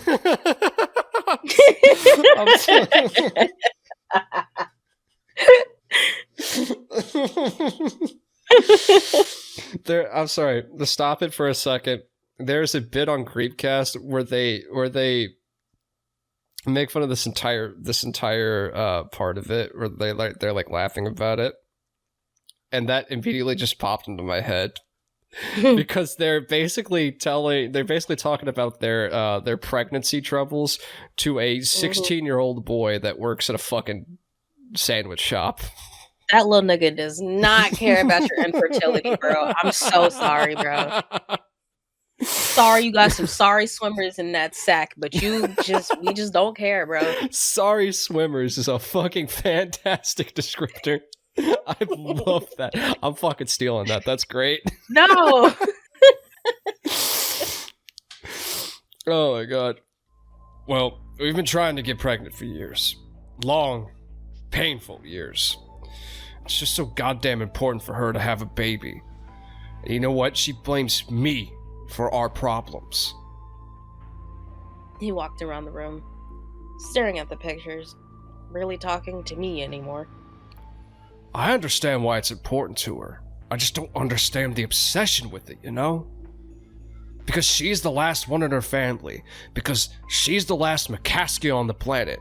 I mean, does she even realize our baby wouldn't be a McCaskey? He'd be a Daly.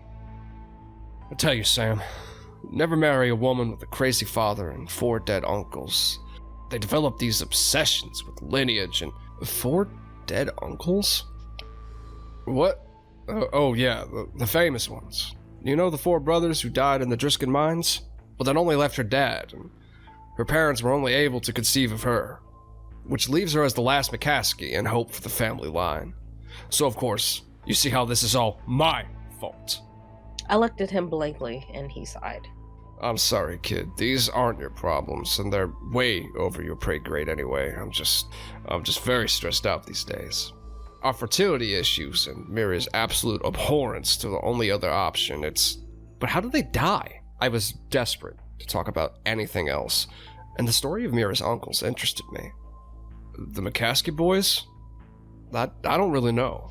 They died on the mountain somewhere. Oh, well, have you heard of the Skin Men? Skinned men? Yeah. I don't think so. What about Borrasca? Owen Daly squeezed his eyes shut and pushed in on his temples with his fingers. What does a Borrasca have to do with anything? Owen? Mira's voice squeaked out from the doorway. Oh, baby, are you okay? Sam called the house. I want to do it. You do? Owen asked dubiously. I called him. His eyes flickered over to me, and I immediately looked away. Another conversation I did not want to be a part of. Thank God. It's like, I get the fuck out of here, please, God. Sam, why don't you take off for the day? Mira and I will handle things here.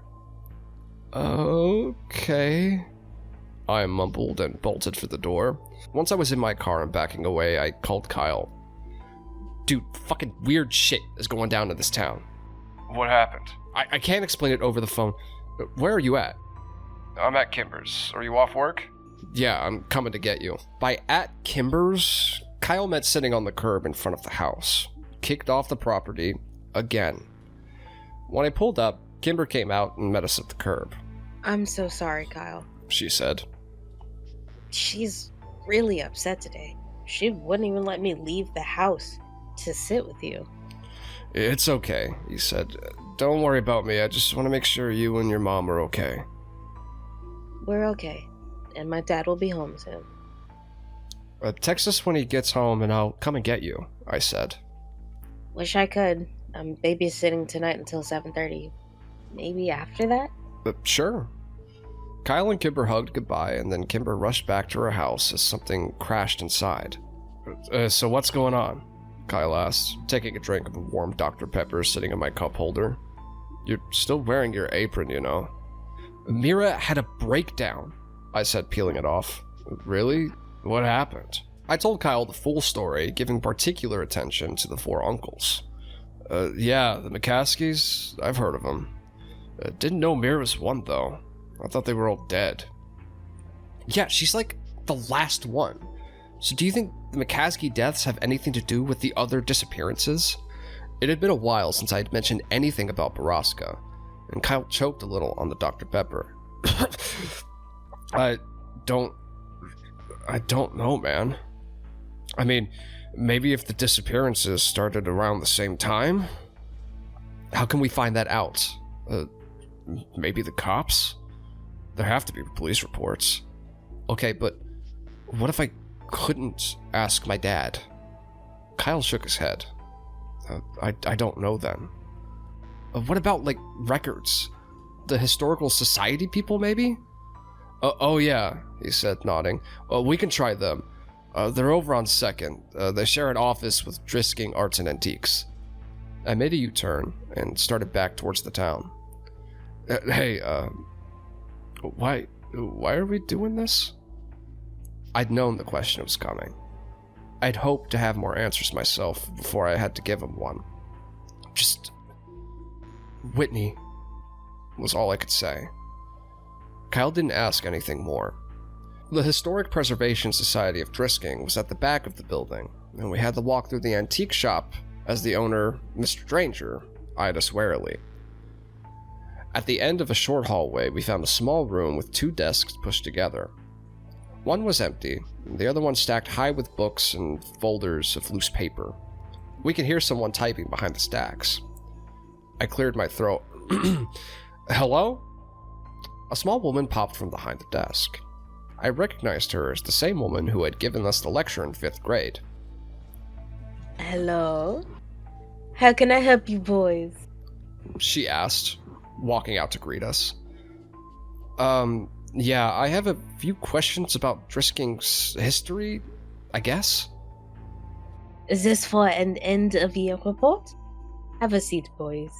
She gestured to the empty chair sitting behind the other desk. I nodded at Kyle, and he sat down, looking uneasy. Yeah, it's for an essay we have to write. Hey, I think you gave a lecture to us, like, 7 years ago, at school? Oh, yes! I give that lecture every year with Mr. Prescott. She smiled.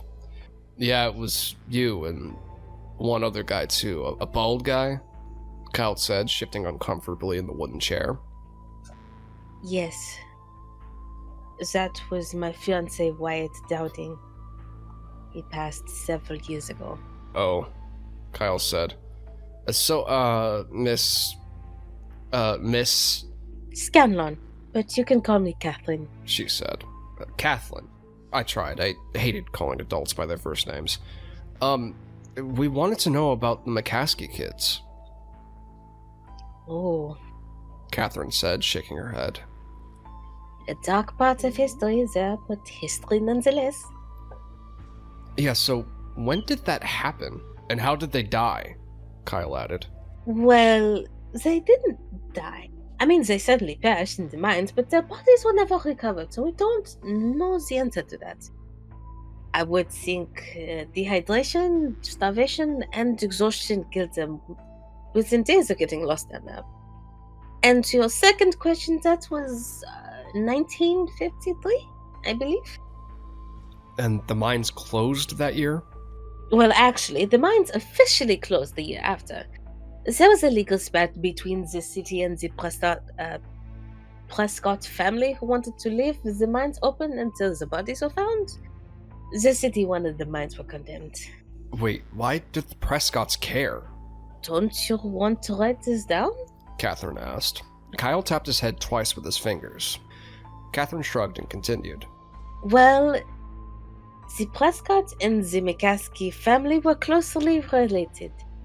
Tom Prescott was paying teams of unemployed miners to go down in the mines and search for the bodies. The city had had enough of it, the mountain was unstable, and they didn't want any more deaths. The mines have been abandoned years before they were structurally unsafe.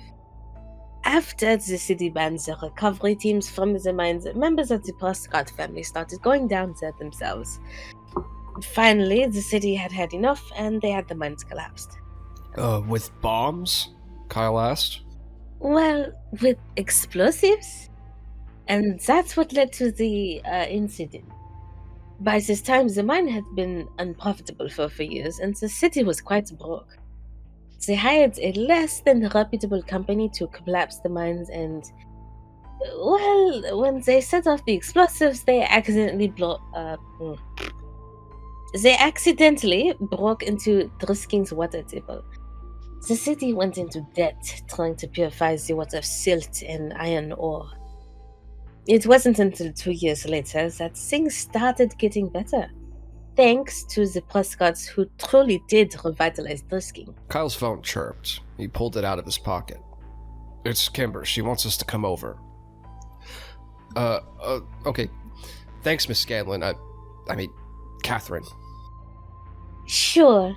If you have any other questions, feel free to come by. We're almost always open during Oh god. She can't stay consistent. She was German and then French and then all of a sudden we're almost open all the time, y'all. Like, bro, I can't keep It's all it would have just been better if you just went with like a southern voice. Sure.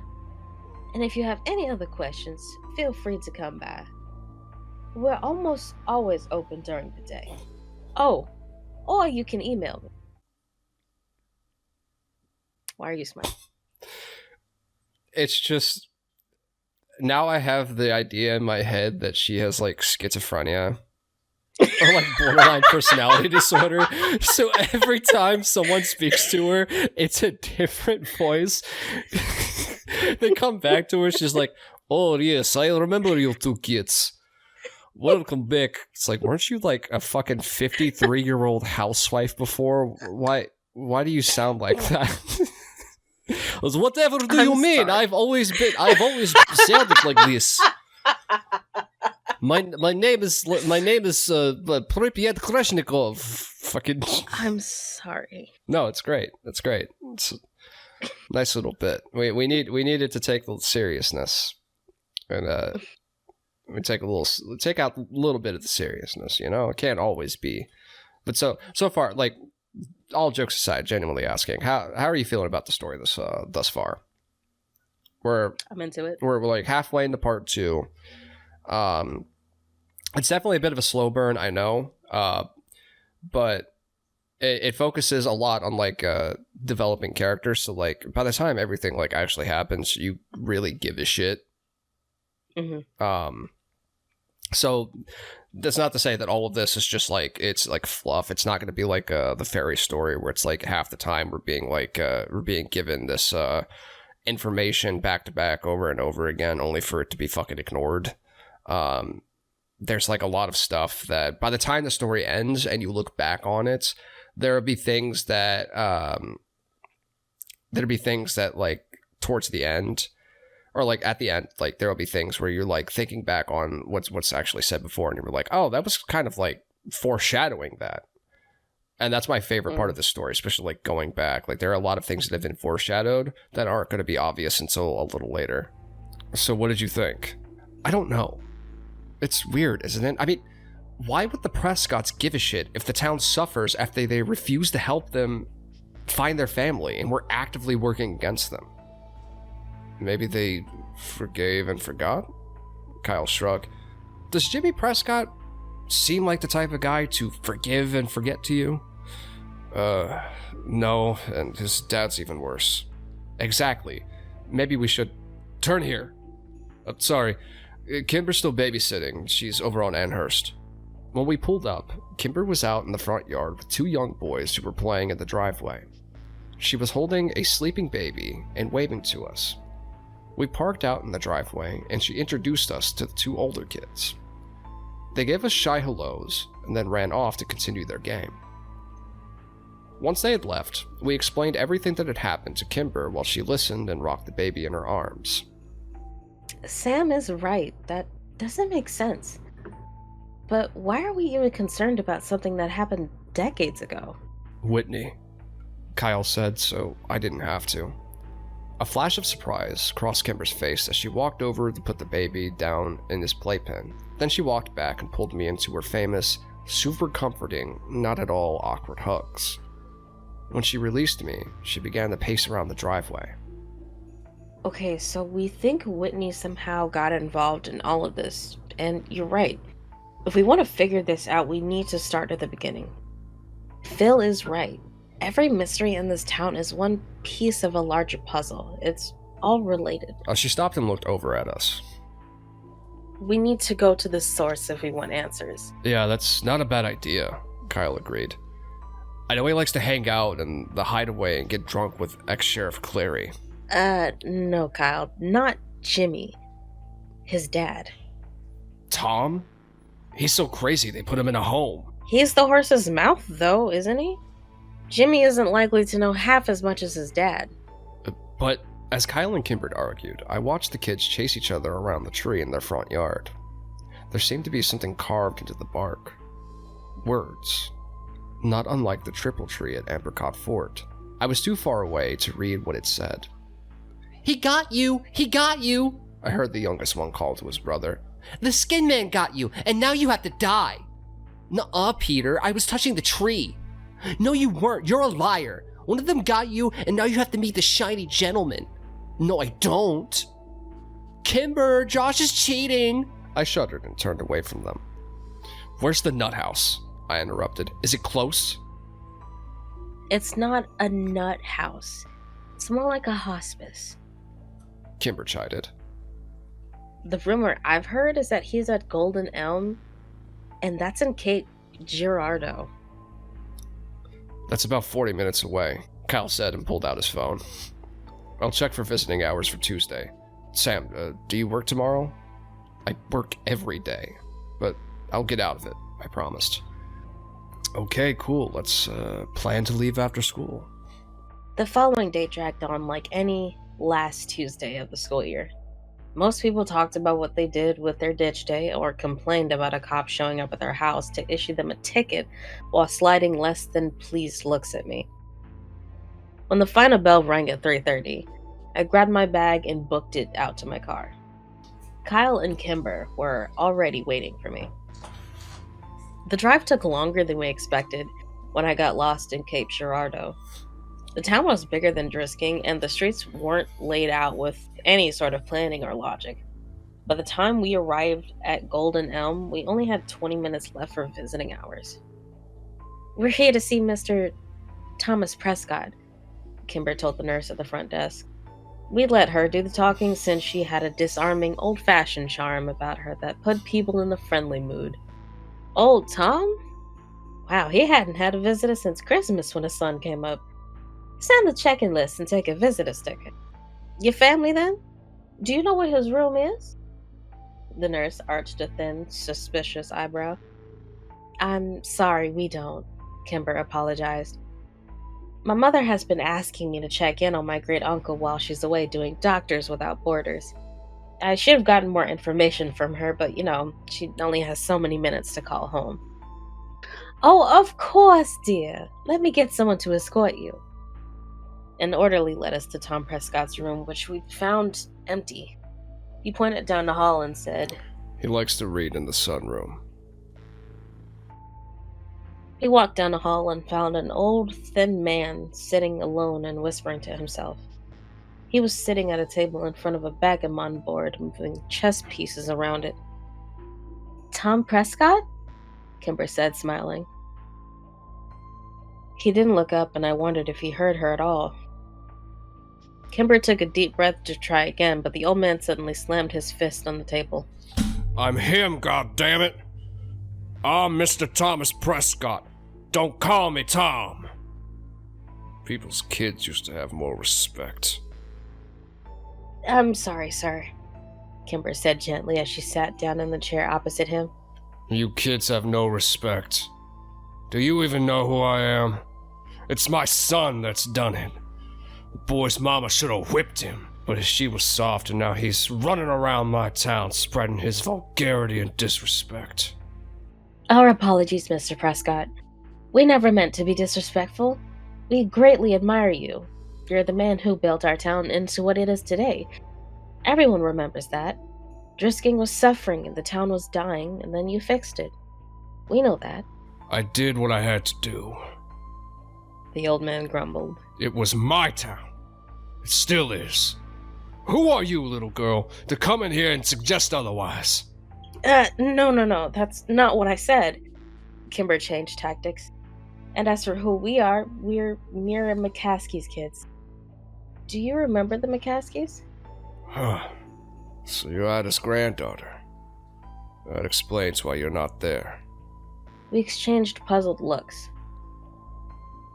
We're right here, Mr. Prescott, Kimber said. Do you know what I meant, young lady? They all know.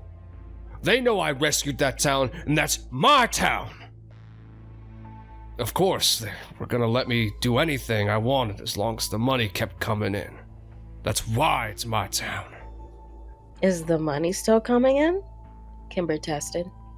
Well, you're here, aren't you? They didn't like it, but they took the money. They didn't know. Not everything. They didn't, but they suspected some. They must have been okay with it, because they kept electing Clary, and they kept taking the money. Prescott picked up a pawn and ran his fingers over it as he talked. It's just a powder, you know. It's so unassuming. A fine, soft powder. The powder doesn't know what it is. It doesn't know it's bad. It's the people that say it's bad. But it needed to be done. You know that, Ada? You know what we had to do. Kimber hugged him in.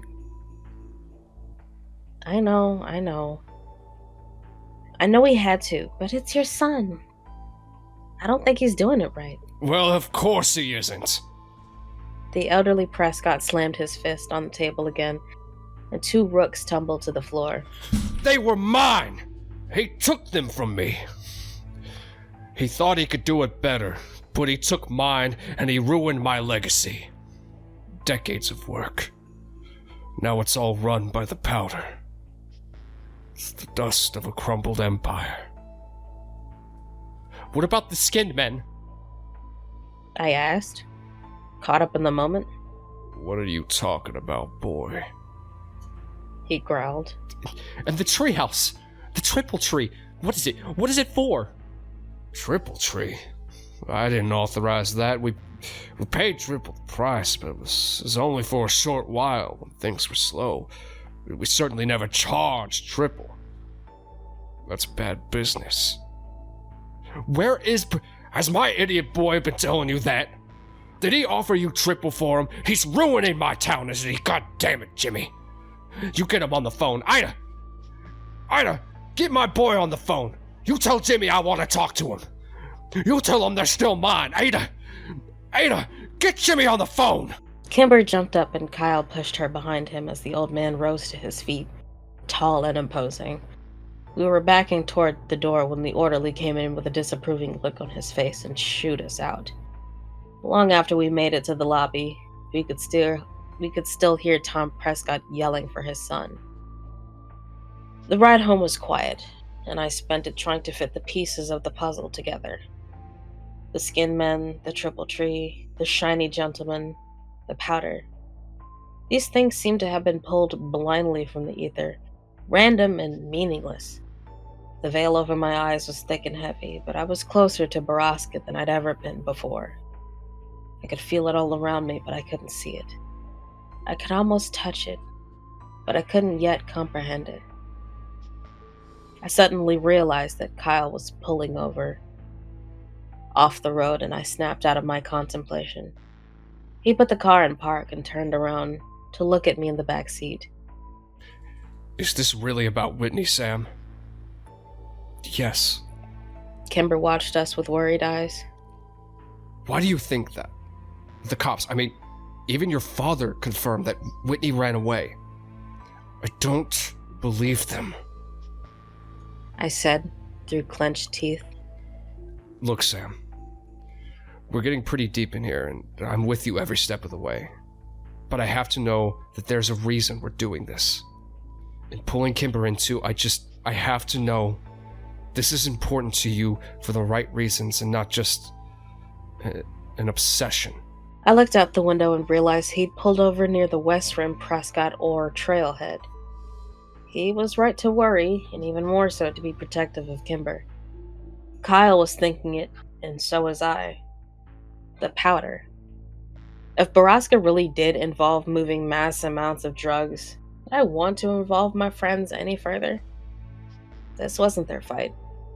I loved these people. Could I really risk their safety for my own curiosities and vendettas? But as hard as I wished I could let them go, I knew I needed them. I have to know what really happened to Whitney. I whispered. Kyle turned back around without a word, and Kimber placed her hand on mine. I jerked my hand away and crossed my arms, then immediately apologized. Kimber just smiled in a forgiving sort of way. Kyle sighed. Sam. He was interrupted by the piercing ring of Kimber's phone. She scrambled for her cell to silence it, but when she saw the name on the screen, she quickly answered. Dad? What? Wait, what do you mean? Dad? No, wait, slow down. Hello? She took the phone away from her ear. Something happened to my mom and she's at the hospital. Tears filled Kimber's soft green eyes. Kyle threw the car in gear and screeched off the parking lot. We made the 10-mile trip to the hospital in as many minutes, which was criminally fast on surface streets. Kyle stopped the car at the emergency entrance and Kimber and I ran inside. A deputy was there waiting. He refused to answer Kimber's desperate questions as he led us to her father. When the deputy swung open the doors, I saw my dad standing next to Kimber's, and I braced myself for the worst. Kimber's dad took her in one direction, and my dad took me in the other. Before I said a word, I saw Kimber crumble to the floor on the other side of the room. I looked at my dad helplessly, and he gave me a sympathetic nod and pulled me into a hug. We sat down in a corner, and I stared at my hands as he quietly explained that Mrs. DeStardo had gone grocery shopping at around 1 o'clock, come home, put the groceries away, made 2 lasagnas and a meatloaf and put them in the freezer. Then she got in her car, drove to the hospital, parked in the shade, took the stairs up 7 floors to the roof, and jumped off of it. She lived long enough to apologize to the EMT who found her. I watched Kimber fall apart as her mother's body slowly grew cold in the morgue 1 floor beneath us. Sheesh. That was part 3, or no, that's part 2. We're on to part 3.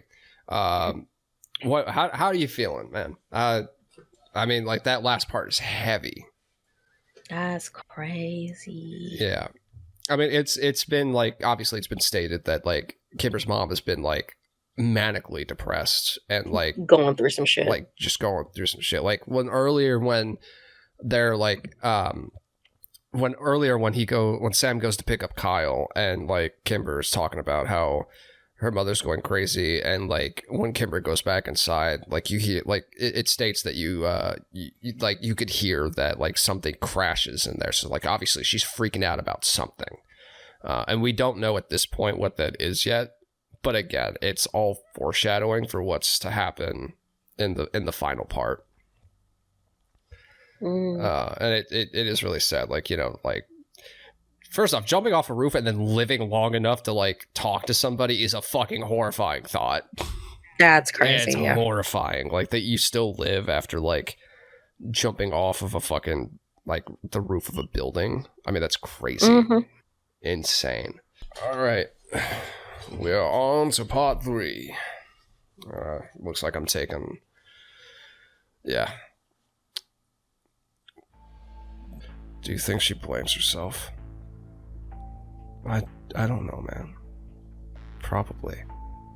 I stretched out on the reclined seat of my Chevy and pulled the bill of my hat lower over my eyes. But do you think she's okay? I didn't answer him. I certainly hadn't been okay when Whitney died, and Kimber was even closer to her mom than I was to my sister. She was definitely not okay. Sam, seriously, I'm fucking freaking out here. It's been 2 days. I pushed my hat off my face and looked over at Kyle, who was admittedly a wreck. His eyes were bloodshot, his face sallow, and his red hair was greasy. Dude, her mom committed suicide. You know how close Kimber was to her mom. She just needs some time, but she'll be okay. She hasn't answered any of my text or calls.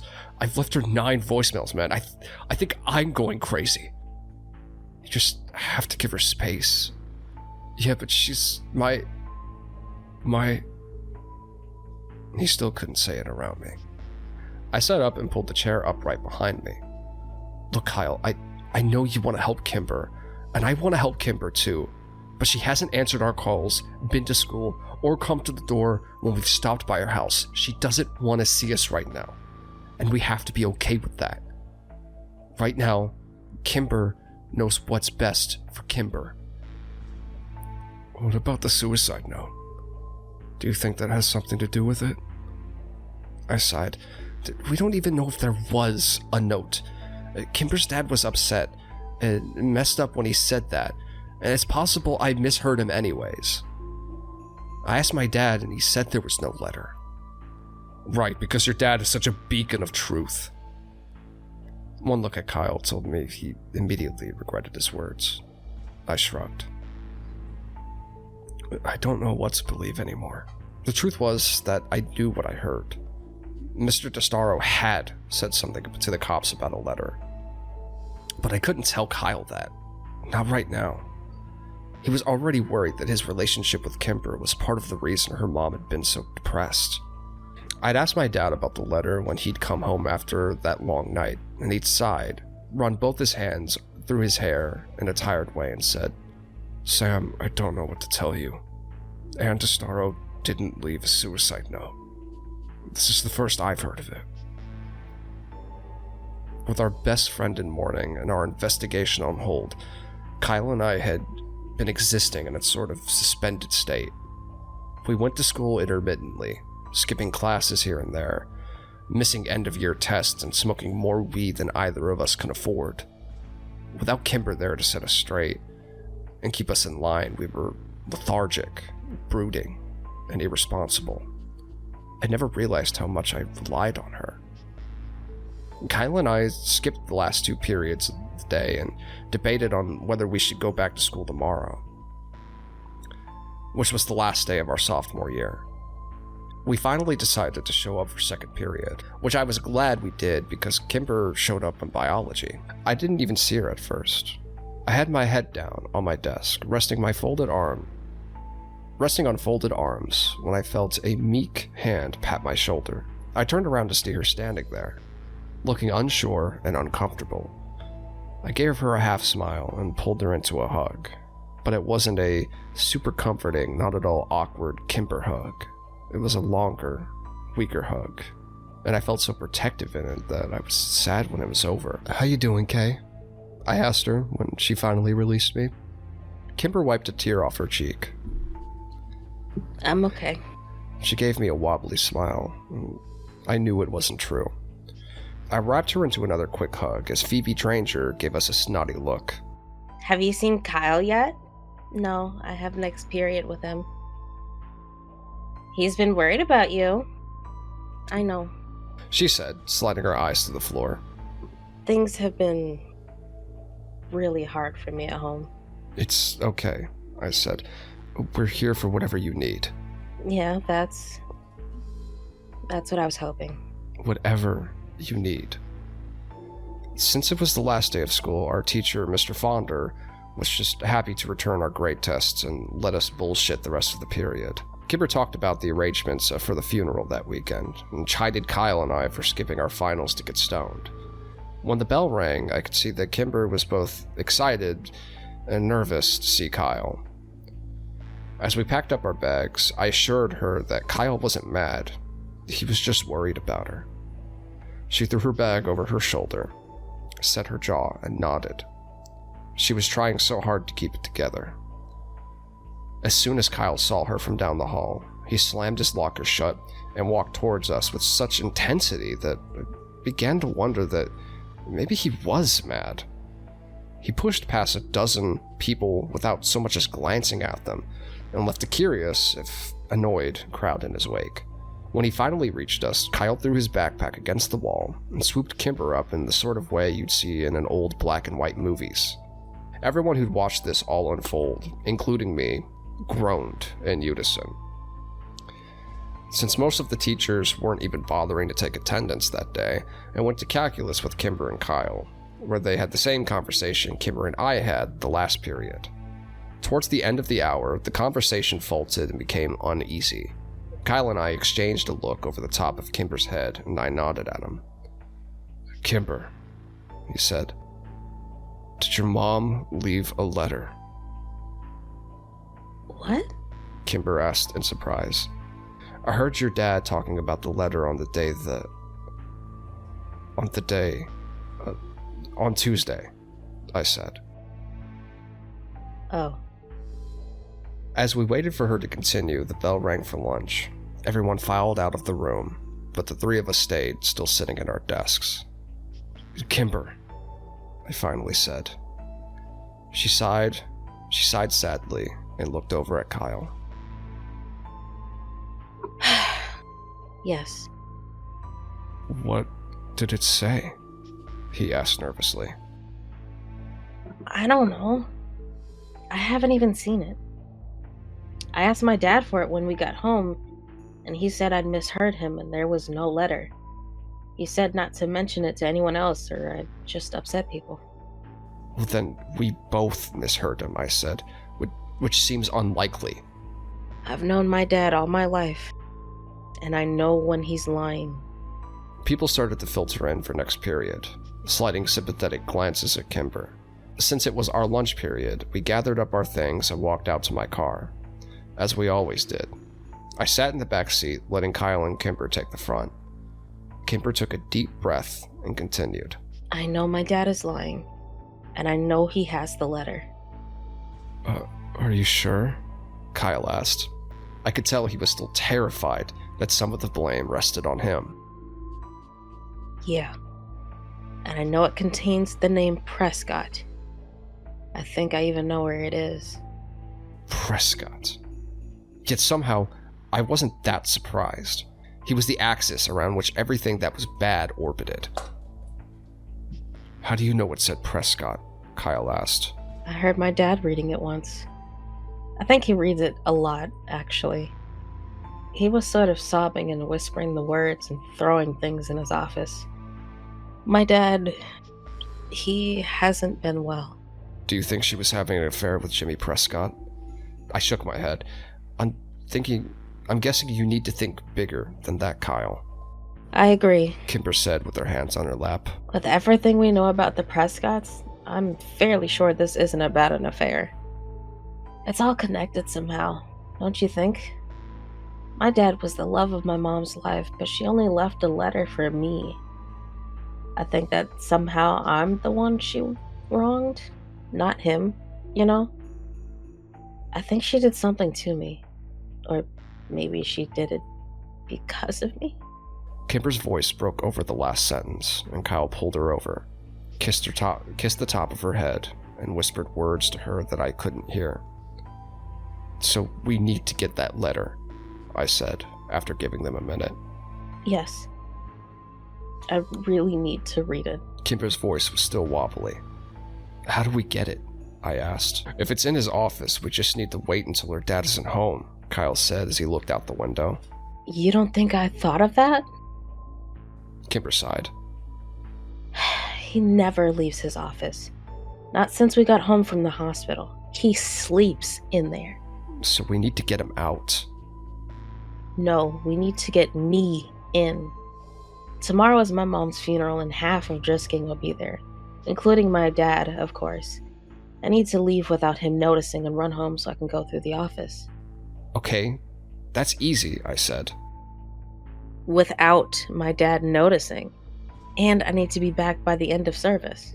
We both nodded, but stayed silent, because it looked like Kimber was weighing saying more. My dad, he's been very cold, and I think he blames me. Kimber finally said. That's bullshit, Kyle spat. Can you guys help me? Absolutely, of course. We spent the rest of the lunch hour creating a plan far more strategic than the mission probably needed. Kyle and I would engage Mr. DeStaro in conversation, and then Kyle would get a text from Kimber telling him she was having a breakdown in the bathroom. Kyle would leave to go and comfort her, and they would take my car to the DeStaro house. I would stay behind and keep an eye on Kimber's dad while they were gone. I went to work that afternoon for the first time since Monday. Mira seemed to be in a much better mood and let me go home early since it was a Friday. I didn't sleep well, though, and I got up at 4 a.m. to go through my clothes looking for something dressy and black to wear to the funeral. My dad came in before he left for work and found his disheveled, panicked teenage son looking helplessly through piles of black clothing. He smiled pityingly and led me to his own closet. Since my dad and I had not only the same face, but the same build as well, finding something suitable to wear was easy. I thanked him and he asked me to apologize to Kimber for having to work through the service and that he sends his love. And DeStaro's funeral was at an Episcopalian church on the other side of town. I picked Kyle up at 9 and saw he was also wearing a suit of his dad's, though he didn't fit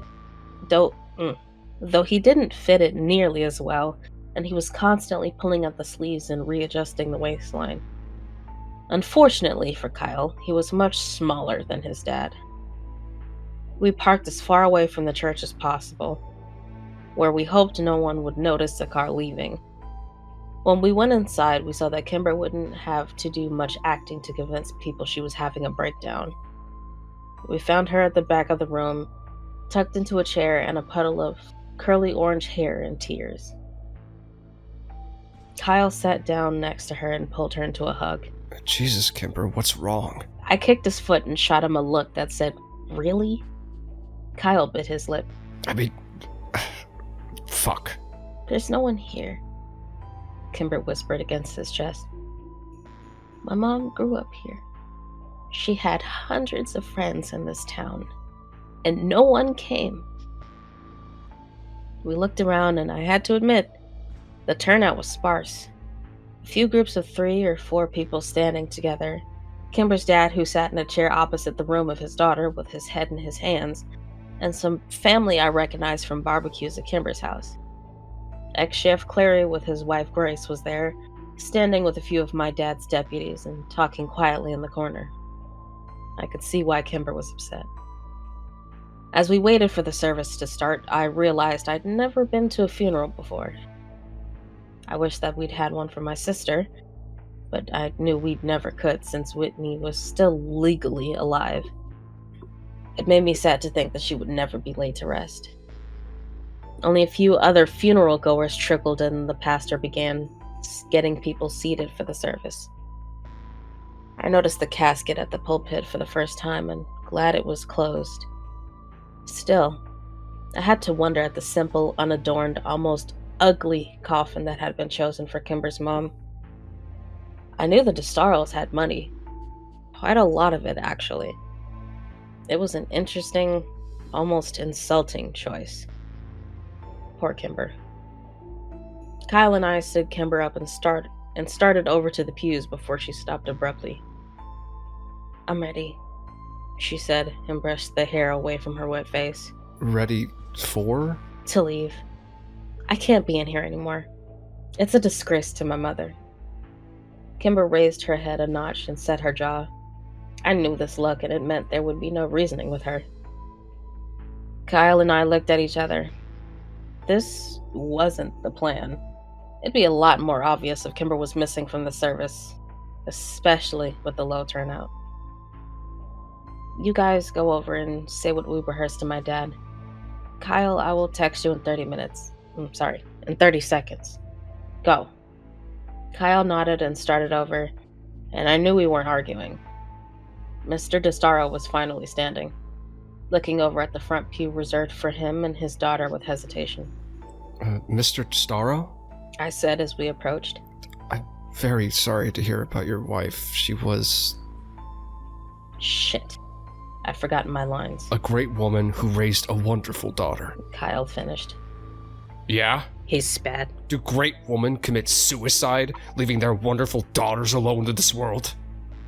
Ah. Shit. Do great women jump off buildings and make spectacles of themselves, and leave their families to deal with the publicity and the grief? Kyle's phone chirped. Thank God. First off, really, nigga? Yeah, no, it's the word that should really be focused on here is the publicity. Like that, I think like that's the last thing that would come to mind if you truly Some weird care. shit to be worried about. Yeah, like, and your fucking wife killed herself, and you worried about what the tabloids are gonna say. Fuck them niggas. well, again, it's Kind of weird shit. I know. it's foreshadowing to I know. yeah, but no, he is a piece of shit. Yeah, it's a yeah. Oh, that's Kimber. Kyle said a little too fast before he'd had time to actually look at his phone. Oh man, she isn't well. She says she's crying and feeling sick. I'm gonna go help her. No! Mr. DeStaro yelled so suddenly that Kyle dropped his phone on the ground where it made a loud clatter on the stone floors. Not you. You don't help my daughter. You don't even talk to her. He could go. And he pointed at me. Okay. I stuttered. The plan had changed too much. I needed to somehow get the car keys from Kyle without being seen. Kyle gave me a shaky, subtle nod, and then he and Mr. DeStaro went to sit down. It was obvious Kimber's dad was keeping an eye on Kyle. Getting the car keys from him was going to be nearly impossible. I backed into the shadows at the back of the room while the pastor started the service. I texted Kyle 4 times asking for help.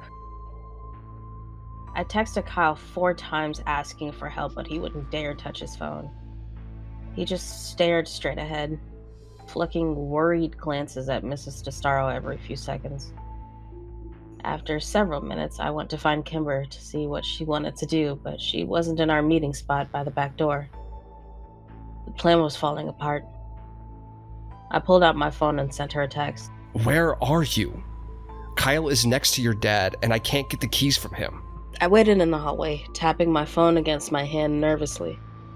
After a minute or two, my phone vibrated. I'm sorry. I left without you guys.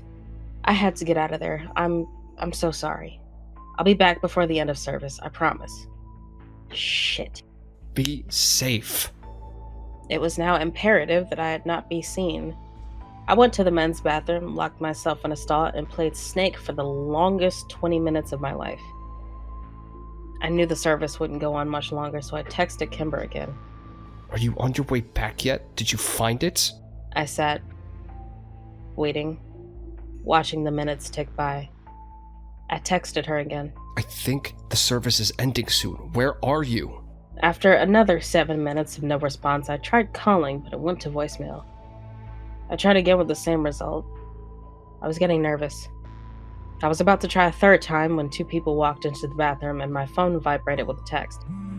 It was Kyle. The service was over. Kimber has the keys. Why aren't you guys back yet? Did you find anything? I left the bathroom without washing my hands and received dirty looks from the two strangers at the urinals as the door closed behind me. I found Kyle staring out the window looking for my car. Kyle! He jumped. Where's Kimber? What did you guys find? I don't know. She left without me. What the fuck? Why? Where is she? I don't know, Kyle. She left without me. I reiterated. She's not answering my calls or my texts. Fuck, mine either. We have to keep an eye on her dad until she gets back. We're not the only ones. Kyle said, gesturing across the room. What the fuck is going on? 3 men were talking to Kimber's dad in a corner across the room. Chief among them was Killian Cleary, who was flanked by his 2 former deputies. Drisking's retired sheriff had his hand on Mr. DeStaro's arm and was speaking to him in an angry, hushed tone. Kimber's dad was shaking his head and desperately objecting to something. The 2 deputies walked out the front door of the church, and Mr. DeStaro sagged against Killian Cleary, who sat him in a nearby chair. Something was happening. Call Kimber now, Kyle said. I tried again, and this time the call rang twice and was sent to voicemail. I ended the call and threw up my hands, looking desperately at Kyle. Again, he said, and took out his own phone. I got the same result, but felt a jolt of relief when someone answered Kyle's call. But it wasn't Kimber. Phil, what part of town are you in? I need a ride. It's an emergency. Yeah, man. I'm at Northridge Church, as fast as you can. I'm with Sam. I'll owe you. Kyle hung up and then immediately tried Kimber's phone. She's sending me the voicemail, too. We both stood at the window, anxiously waiting to see Phil's silver Mazda pull up. Kyle chewed his lip and I tapped my phone. Come on, Saunders. We threw occasional looks back at Kimber's dad until Clear stood him up and ushered the now inconsolable man out of the church. Suddenly, Kyle's phone chirped and we both looked down to see Kimber's name flash up on the screen. Kyle's knees nearly buckled in relief and he sagged against the wall. I found it. Kyle opened the text and furiously typed a reply. They're coming for you, Kay. We both stared at the phone, waiting for a response. And just as the sun blinded us, as it reflected off of Phil's approaching silver sedan, we got one. They're here. It was the last message we got from Kimber. When Phil dropped us off at the DeStaro house, we found the front door unlocked and no one home. My car was sitting in the driveway, unlocked with the keys in the ignition. Kyle and I drove back to the church, but the funeral was over, and the few people that had attended it were already gone. We drove back to Kimber's house again, but it was just as we'd left it, and no one was home. Kyle had lost it by this time, and was an absolute wreck. He called her so many times, I'm sure he'd killed her battery. His calls went straight to voicemail, and his texts were unanswered. After a half an hour of begging from Kyle, I finally called my dad. He answered immediately. Sammy, what's wrong? It's Kimber. She's gone. Dad, we've looked everywhere, but her and her dad are missing. She left the funeral early, and Killian Cleary was talking to her dad, and then Samson and Greg left, and I think they went to her house, and they got her dad. I think they're still working for Cleary on the side or something, and I think they're doing something bad.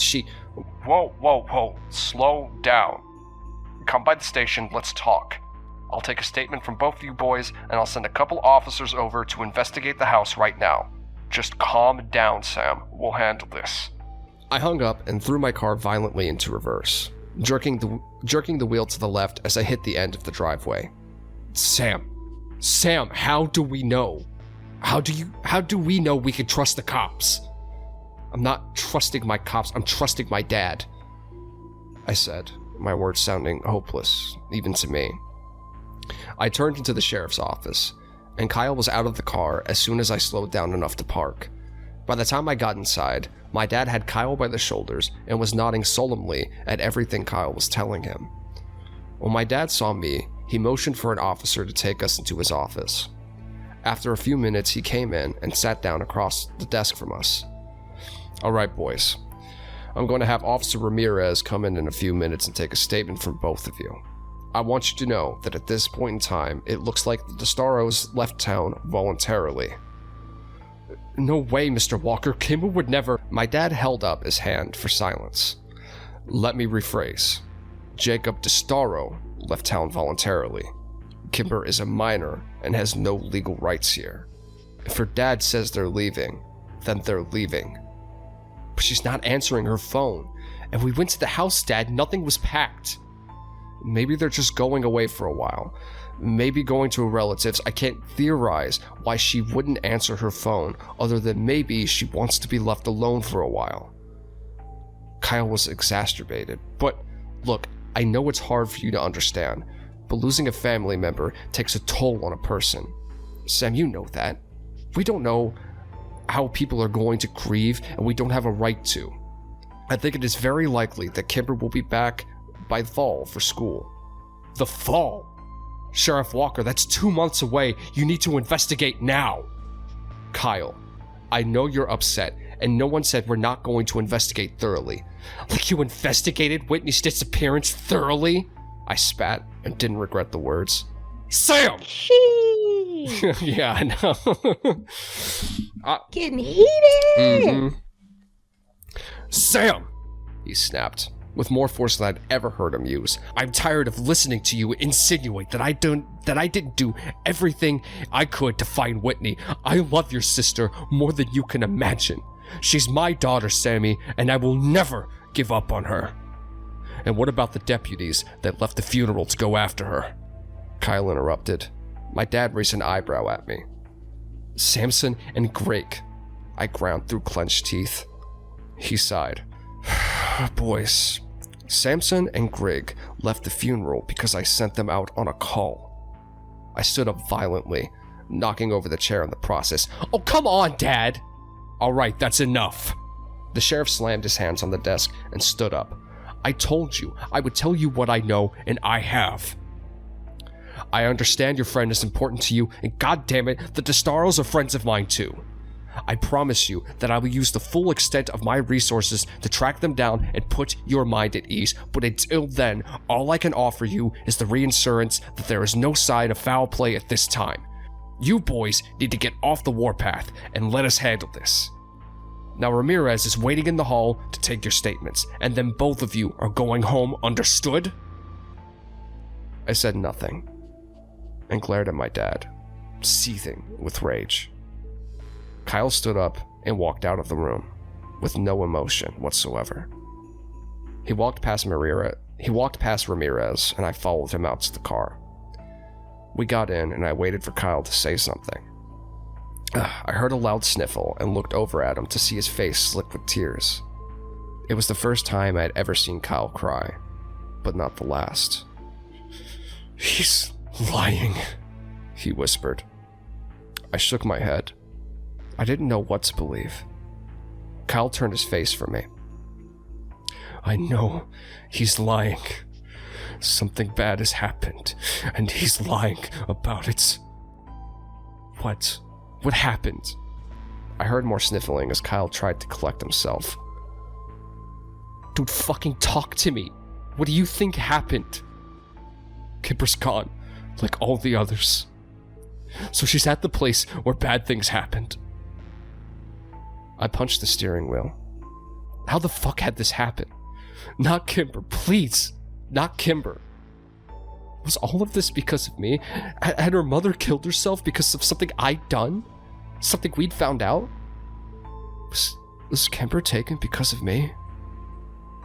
If I thought for 1 minute that that was true, I knew I would crack into tiny pieces. No, not Kimber, no. Yes, Sam, fucking think about it. Kyle yelled at me. It's the treehouse. It's all the same. Borrasca, the Skidman, the Triple Tree, your sister, the mountain. It's all the fucking same. It's the Prescott Empire. And now Kimber has been fucking consumed by it. Where do we go? I felt the warmth of the tears of my own desperation and hopelessness sliding down my cheeks. What do we do? What do we fucking do? Kyle threw his hands up in frustration. We go back to Ambercott, right? It all starts and ends at the Triple Tree, Sam. Surely you figured that out. We've been to that treehouse a million times, Kyle. There's nothing there. I don't know where the fuck else to go, Sam. I jumped as someone tapped on the window of the car. I wiped tears off my face. I rolled down the window as Officer Greg leaned in and looked into the car. "You boys move along, all right?" Yeah, I said, and I turned the key in the ignition.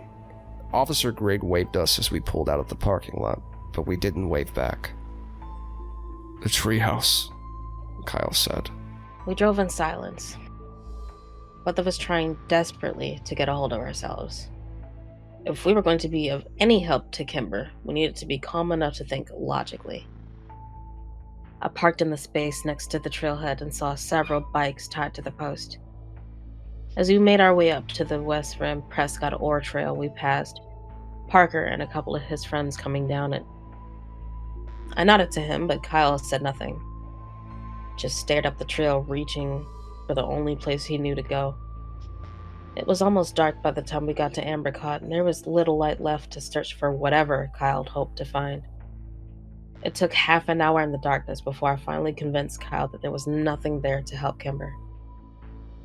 And although we didn't speak of it, I knew that he and I were both painfully aware of all the sounds of the night. We were scared, terrified down to our very bones, that we would hear the piercing, scraping, grinding, and metal screams of the monster at Borrasca that we'd become so accustomed to over the years. We both dreaded it, prayed it would not come, and we did not speak of it. I dropped Kyle at home and promised we would find Kimber tomorrow. I swore we would. He gave me nothing more than a shallow nod and disappeared inside his house. My dad was waiting for me in the kitchen when I got home a few minutes later. I didn't look at him and walked over to the fridge, realizing I hadn't eaten all day. Sammy, sit down. I want to apologize for today. I took out some chicken and cheese and went to the pantry for bread. I know you're scared, and I know that a lot has been going on that you can't exactly relate to. He sighed. Anne had been depressed for a good long while, Sam. Over 20 years. That'll weigh on a person. I ignored him and continued making my sandwich. I was dying inside, wondering if I could even trust the man I'd called Dad my entire life. She was suffering, Sam. And sometimes people who suffer that deeply don't know any other way out. She knew her depression was hurting her and her husband and her daughter. And maybe she mistakenly thought she was doing them a favor. Mom's depressed, I said without taking my eyes from my task. He sighed. Your mother is coping, okay? And this is very different, Sam. Kimber's mom had been depressed since she was in her 20s, early in her marriage, and suffered multiple miscarriages. Infertility can be very hard on some couples. Not even Kimber's birth could totally ease her pain. Dad, with all due respect, I'm tired and I'm going to bed. Kyle and I are getting up early to look for Kimber. I threw the knife in the sink with a loud clang and turned to look at my dad for the first time. Please tell me you're still trying to find Kimber. The sheriff stood up from the kitchen table, looking as tired and disheveled as I felt. I promise, Sammy. And I finally believed him. The next morning when I pulled up to Kyle's house, Parker came out to meet me. Hey, Parker. I said when I rolled down the window and cool morning air wafted in. Kyle's not here. He left around 5. Stole my dad's truck. He's pissed, so you better go. Thanks, man. I said, and then rolled up the window and took off down the street. I drove around all morning looking for Kyle and calling his cell, but he didn't pick up until around noon. Sorry, man, I couldn't sleep. Kyle sounded a bit more stable than yesterday. That's cool. Where are you at? I don't know exactly. Rare spot where I'm getting service. You in the woods? Yeah. She's out here, Sam. Somewhere in these mountains. I can feel it. I know it. All right, well, let me come meet you. Okay, just come down to the West Rim Trail and I'll meet you there. I was only 5 minutes away, so I arrived before Kyle had time to get down the mountain. Mr. Landy's red Dodge Ram was parked haphazardly in a no parking zone, and I figured it would probably be towed by the time we got back. I doubted Kyle cared at this point, though. I crossed my arms and leaned against my car as I waited for him, staring at the dirty red trail in impatience. When Kyle finally showed half an hour later, he was covered in sweat and dirt and dejection. So? I said, pushing up off the car. No, nothing, man. All right, well, let's keep searching. We hiked miles and miles out of the mountain that day, but we didn't find any sign of human life. And for the next few days, if the sun was out, so were we. Kyle was growing more and more desperate, crossing onto private property to look for logging equipment and mapping out the county's many mines to search the abandoned buildings. But the mountain was big, and the needle buried deep in the haystack. And as the days slipped away, so did Kyle's sanity. Every time I saw my dad, he would give me a sober look and promise me that they were still looking. It seemed to me that even he was growing concerned. The Destaro house remained as cold and empty as the space between the stars above it. On the 11th night of our Kimberless existence, I was awoken out of a troubled sleep by the piercing, whirling, screeching sound of death at Borrasca. I cried myself back to sleep to the tortured sounds of Kyle's own agony next door. We had failed her. Kimber was dead. That is the end of part 3. How are you feeling right now? As we're heading towards the end, we're on the final stretch. This shit wild, dog. Shit wild, dog. Yeah. For those of you watching, this is going to be far more cut down. It's still probably going to be the longest episode thus far on the channel, but we are 3 hours and 48 minutes into the recording session. I wanted to get all of this done in one part. And it'll all be in one video. It'll just probably take a lot longer than normal. But yeah, no. Do you think Kimber's actually dead, or do you think she's somewhere out there? I don't know yet. That's good. You got to keep hope. I'm gonna refill my water, take a quick piss, and then we'll get on to the final part of it. When I pulled up to his house the next morning, I could tell Kyle had cracked. His skin had taken on a yellowed color, and his voice was flat and void of emotion. "It's not over yet, Kyle," I said as he dropped into the seat next to me. "Yes, it is, Sam," he all but whispered.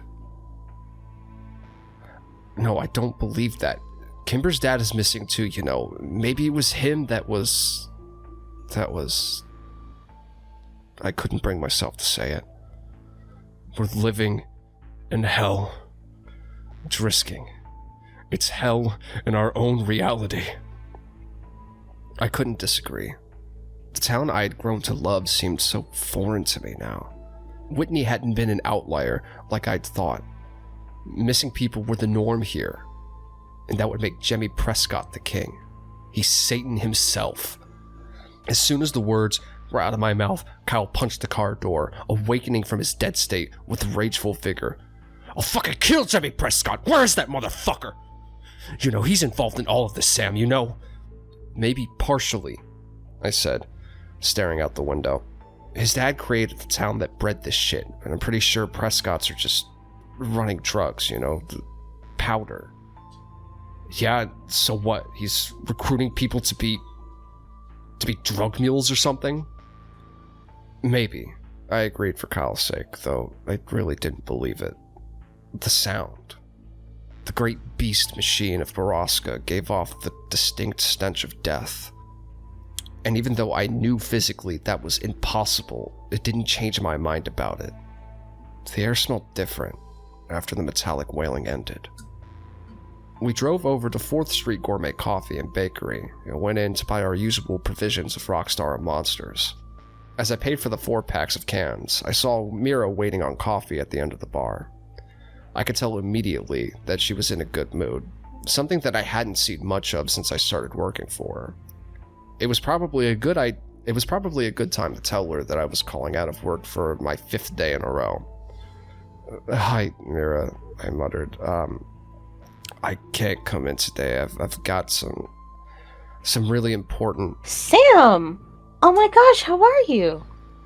Oh, okay, I stuttered. Good. She said brightly. Don't worry about coming in. I'll hold down the fort, and I'm sure I can call Emelina in if I need help. But really, Sam, what have you been up to so lately that's so important? My mind blanked. Just as I started to stutter out some bullshit about helping my dad, Kyle appeared behind me. "We're trying to find Borrasca," he said with all the gravitas of a eulogy. Yes. Owen told me you'd asked him about that. You know that's just a story, Sam. That legend has been around since I was a kid.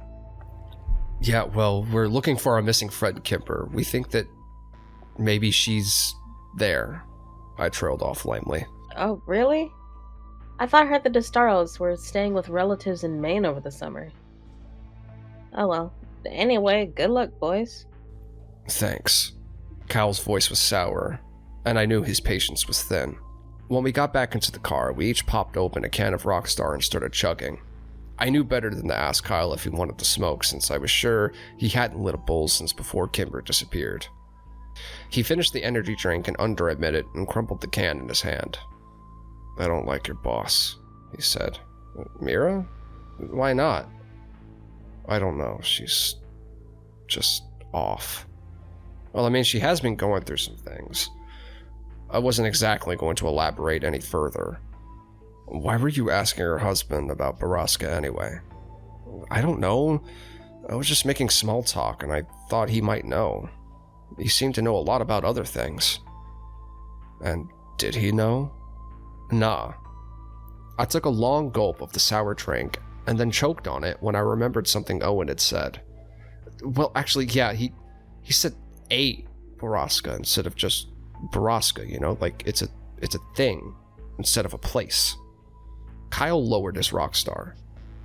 "And is it? Is it what? Is it a thing?" "I don't know. I've never heard of it. I've googled everything weird about this town, but nothing ever came up." "Did you spell it right?" "I don't know." I shrugged. "Do you know how to spell it?" "No." I pulled out my phone. "No, fuck Google," Kyle said. "We need to talk to Catherine Scanlon." That's what Kimber would say. He was right. Catherine Scanlon may be the most knowledgeable person in town and was probably the right person to ask. I pulled out a 4th Street coffee and prayed that she was at her office already. When we parked in front of Dristing Arts and Antiques, I was disappointed to see that the store was dark. Kyle pointed to a small, cheap, open sign hanging in the corner of the door, and then I crossed my fingers that it was for Catherine's office. I was relieved to find the door unlocked, and we hurried past all the antiques and blown glass to the back of the store, where we found an open door and Catherine sitting at her desk. Boys! She stood up when she saw us. You're up quite early for summer break. How did the essay do? Great, I said. "And actually, we're here for some more help." "Personal interest," Kyle added. Catherine raised her eyebrows. Color me impressed. We needed to get right down to it. If by some small chance Kimber was still alive, then every second counted. We're here because we want to know if Borrasca is a thing or a place. Catherine raised her eyebrow. I remember that legend as a kid. I'd actually have to tell you, I didn't know if it wasn't for Wyatt. He knew so little about so much. She laughed. Sort of jack of all trades. Anyway, he told me an interesting fact about Borrasca. About Borrasca. It's both. What do you mean? I leaned over her desk. Well, the term Borrasca is just old, outdated lexicon. The word was used by miners to describe an underperforming mine. Mine? I whispered. Kyle shook his head. We've been looking at mines.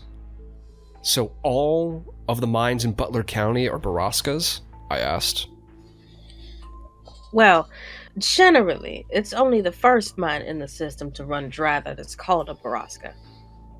Do you know which mine dried out in our mining system? Kyle asked, from where he stood near the door, repeatedly clenching and unclenching his fist. Not off the top of my head, no. She laughed. I can look, though. I think I have those records here somewhere. Catherine walked behind her desk and opened a drawer of loose files. This is an odd thing to be interested in for boys your age, but I guess I should be glad you two are so eager to learn, especially over the summer. Yes, ma'am. Very eager, Kyle said. Is the Borrasca, the first mine that ran out of ore, was that by any chance the same one those kids disappeared in? The McCaskies? Oh, no, I don't think so. That particular mine was the southwest mine that was very close to town. I think it was the one of the last to close, actually. Here we go. This packet should have that information. Catherine spent far too long moving books around on the desk to make room for the stack of papers she had. Kyle and I paced around the room nervously, trying to appear casually interested while the energy drink started coursing through our systems. Here we go. The first mine to close was the North Central mine, which was... actually one of the first to open. But where is it? Kyle walked over to the desk and braced his arms on it. Where is that mine? Catherine pulled over a different stack of papers and started to fumble through it. After the longest minute of my life, she made a aha sound and pulled out a large, yellowed piece of paper that had been folded into a standard A4 size. She unfolded it on the desk and leaned over to read the markings. I could see from where I was standing, near the doorway, that it was a map, and I knew we weren't leaving this office without it. Let's see. That mine was further up on the mountain, a little harder to get to. See? And she pointed at a small dot on the map that was at least 4 miles from where we'd been looking. Can we take this? Kyle asked. We'll bring it back. Of course. I'm sure I have copies. Listen, if you boys are going exploring... I'm bringing my dad, I lied. Oh, excellent then. You guys have fun. She yelled as we rushed out of the building. We didn't stop to answer her. Fun was far from our minds. It's so far from where we've been looking, Kyle stuttered. We need to go there now, and we need to get a gun. A gun? Where are we gonna get a gun, Kyle? From your dad. He's not gonna give us a gun, man. Fine then, let's scout the place first, and then we'll come back with a gun. That didn't seem like a good idea to me either, but what choice did we have? After studying the map for several minutes, we realized the easiest way to access the mine was still through the West Rim Prescott ore trail. We parked at the trailhead and made the familiar hike down the marked trail and then up the beaten path, realizing that we'd have to travel past Ambercott Fort on the way. And I knew that in my heart we were going the right way. We were walking the same path that so many people before us had on their way to Borrasca. But what had they found there? We passed the treehouse, which was silent as the morning. We walked on in the woods, further north than we had ever been before, and soon we were flying blind, hiking the general direction of the dot on the map and hoping we were still on course. Within an hour, I began regretting that we had come without provisions, emotional and unprepared. By noon, we had been hiking for hours, and it seemed like we were lost. I tempered the welling panic with thoughts of Kimber and Whitney, and the answers to the mystery that had absorbed my life for so many years. Kyle, for his part, said nothing and kept his eyes straight and his mission his priority. And then, just as the sun teetered on the apex of the day, we saw an emptiness through the trees and the hard lines of man-made buildings. Kyle quickened his step, and I rushed to keep up. When we finally broke through the tree line, I choked at my own deep breath and fell back against the tree as I looked over the quiet encampment. A large wooden signpost that was almost as long as the entire clearing was still standing near the entrance of the mine. It had to be a century old, and though most of the letters had rotted off over the years, from those remaining, I could guess that it once said Drisking Underground Mine. What was left, however, was SKINDMIN. Skinned men. That way, Kyle pointed to the north end of the camp. We stepped out of the shadows and into the vulnerability of the clearing. There were several large buildings still standing, and the boarded up entrance of the ore mine was set in the back of the mountain. "We're not getting in there," I whispered. "Let's try that building," he said, and pointed towards the one nearby, which was the largest and at least 2 stories tall. We counted to 3 and ran across the camp to the large wooden doors of the old building. They were cracked open, and when we squeezed inside, I had no doubts that death was indeed present in Borrasca. We were standing in what I guessed was a refinery, and in the middle of a room was a large, silver, conically shaped machine. A conveyor fed into it, and the room had a sour smell. Even the dirt beneath our feet seemed to have taken a crimson tint. "This machine. This is where they take them," I said. "This is the place where people die." "Kipper isn't here, come on." I was only too happy to squeeze back out the door of the building and tiptoe around the side. We rounded a corner and almost ran into a recently waxed, shiny, green truck parked there. "This is Jimmy Prescott's truck," I breathed. "I know whose truck it is." We were now on extraordinarily high alert. Kyle dropped to the ground and began to commando crawl around the building. I followed him, waiting to hear a shout or a gunshot, but none came.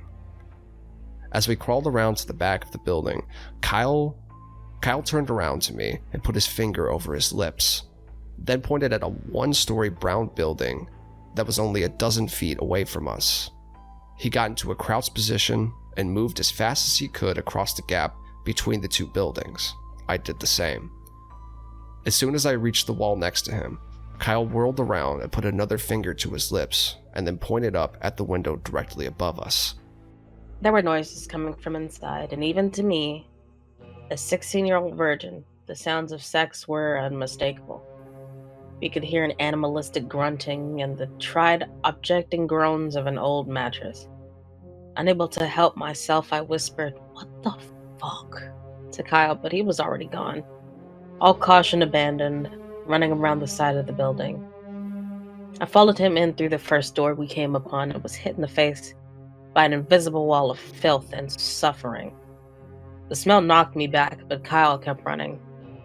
I followed him in, past crates of ramen noodles, MREs, bottled water, and boxes I had no time to read.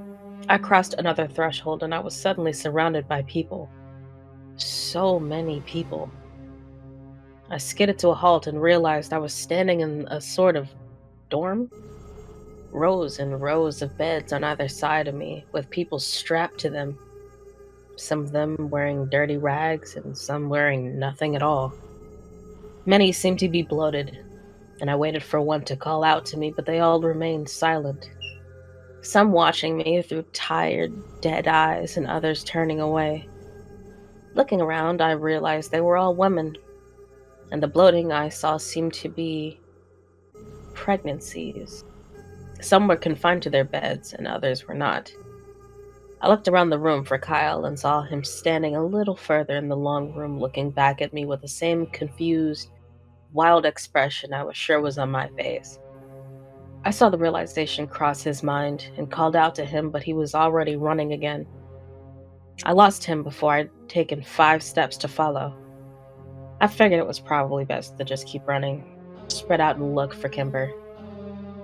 I didn't see her in this room, and I was sure she would have called out to us if she was. I looked around for another door and saw one cracked open on the left behind a row of beds. I stared straight at it as I made my way there, desperate to avoid the wretched void eyes of the women around me. First we help Kimber, then we help the others. I will come back and help you all, I promise, as soon as I find Kimber. Without a thought, I pushed the door wide open, and as soon as I had reached it and found the source of the noises we heard outside,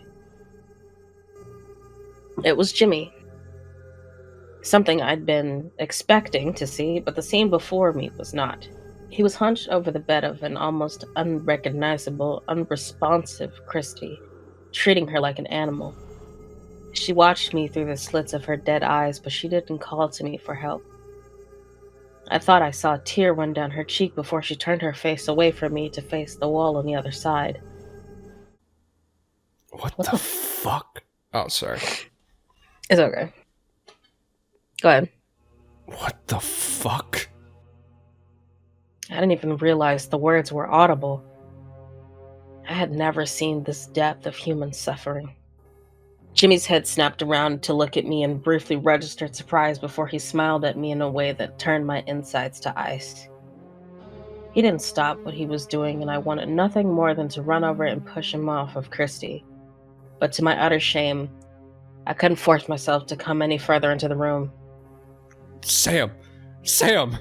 Kyle's voice echoed through the building and immediately cured me of my paralysis. I found myself running back into the miners' dorm away from Jimmy Prescott and Christy. Kyle! Back here! Hurry! Please, I found Kimber! I followed his voice through the maze of beds and rooms as a cacophony of voices began to follow me. Help us, please. There were maybe only a handful of girls yelling at me, but it sounded thunderously loud as it filtered through my guilt.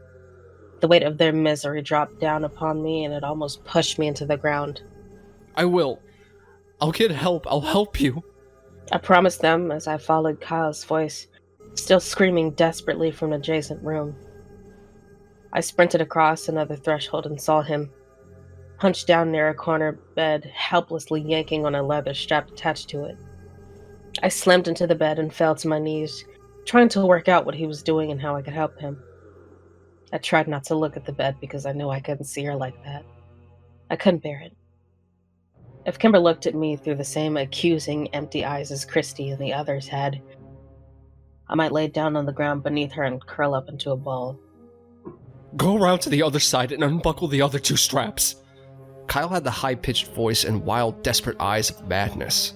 I ran around to the other side and did as he said with shaking, awkward hands. Oh, boys.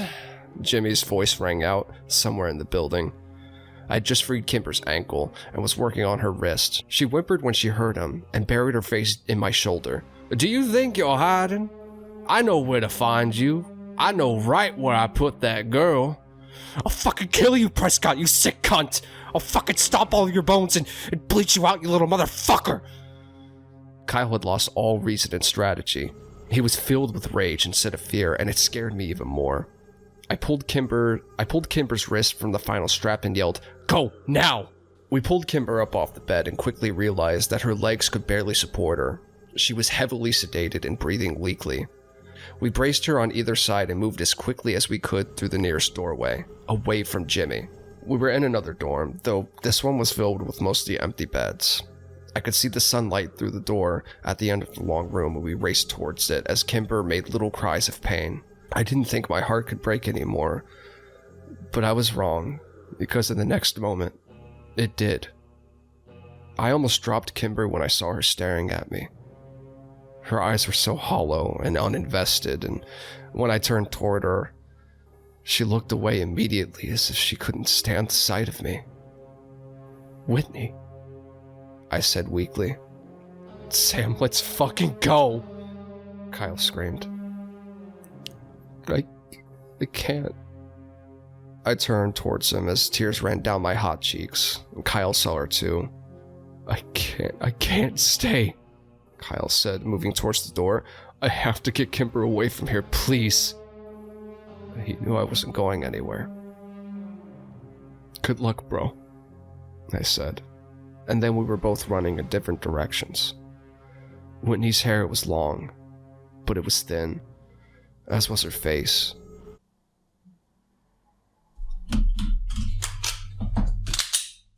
I will shoot this motherfucker. What happened? Some jackass is riding his fucking bike back and forth. Right. One fucking story. I'm gonna ban all people from using bikes whenever I'm recording. It ruined such a good moment too. This is such a fucking Very tense. very tense moment.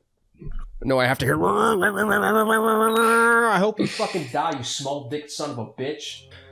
Everything on her looked brittle except for her stomach, which bubbled out from her like an overblown balloon. She refused to look at me and flinched at my touch as I tried desperately to unbuckle her from the bed. I hadn't even finished the first belt when I heard Jimmy walk up behind me. I didn't even bother to look at him or stopped trying to free my sister. I didn't know what else to do.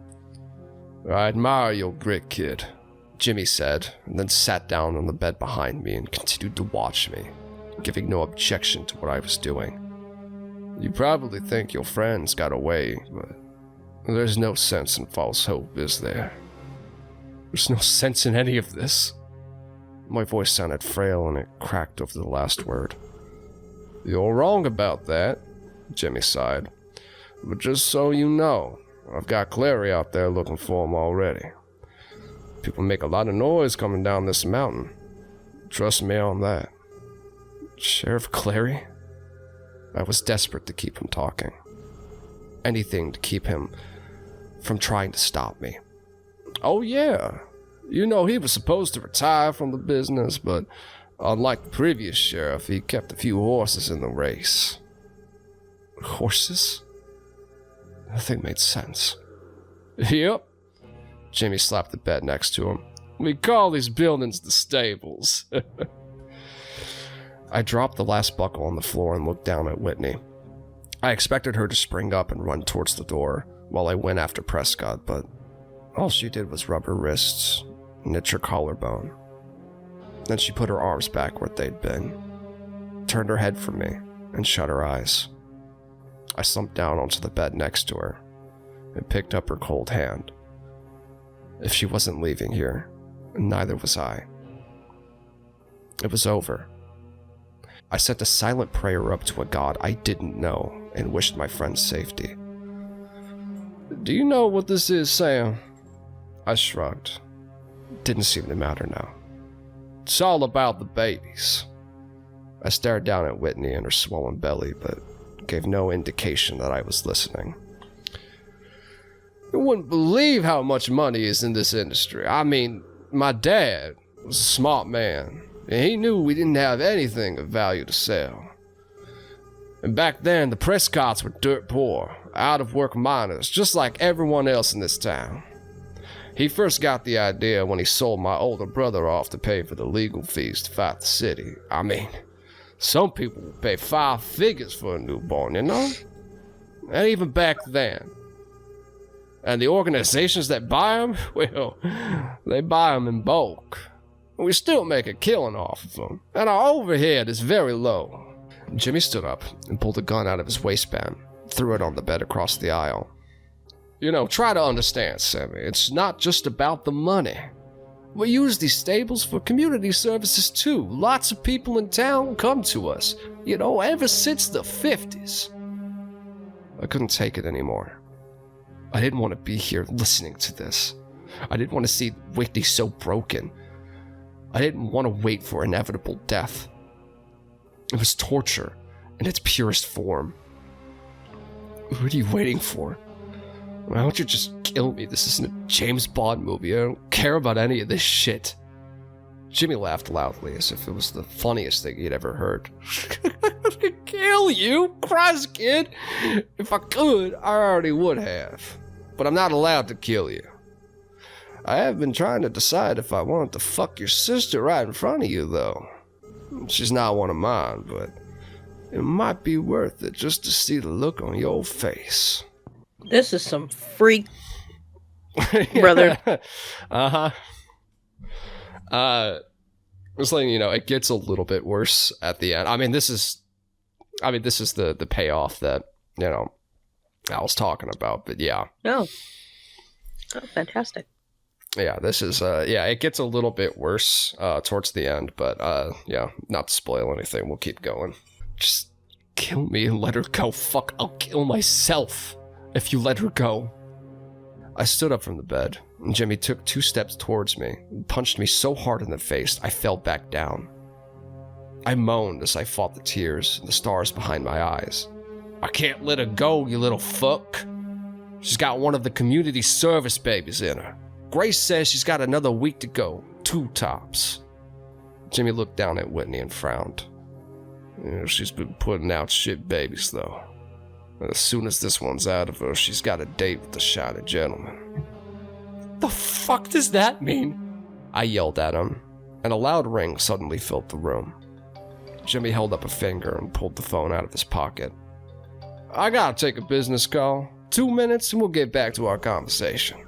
Jimmy walked over to a corner of the room, and I desperately started to pull at Whitney.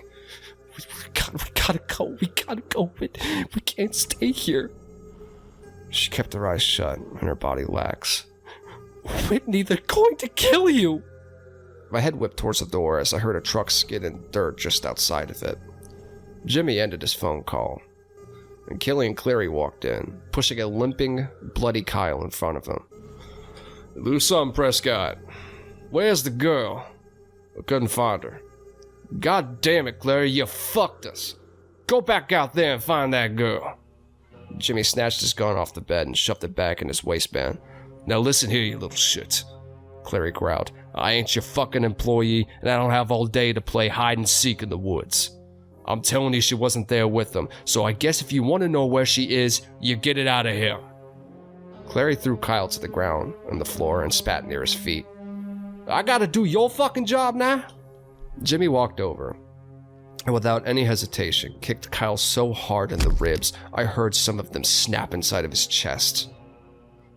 I tried to stand up, but I was dizzy and fighting off the darkness. Where's your girlfriend, Landy? Prescott raised his boot and then stomped down on Kyle's ankle. He screamed in pain. I can do this all day, kid. Clary sat down on a bed across the aisle and lit a cigarette, watching impassively. Jimmy then pulled Kyle to his feet and punched him hard in the face. A few of Kyle's teeth scattered across the floor. Tell me, you little cunt! Jimmy punched him again in the face, and Kyle went limp. You're killing him!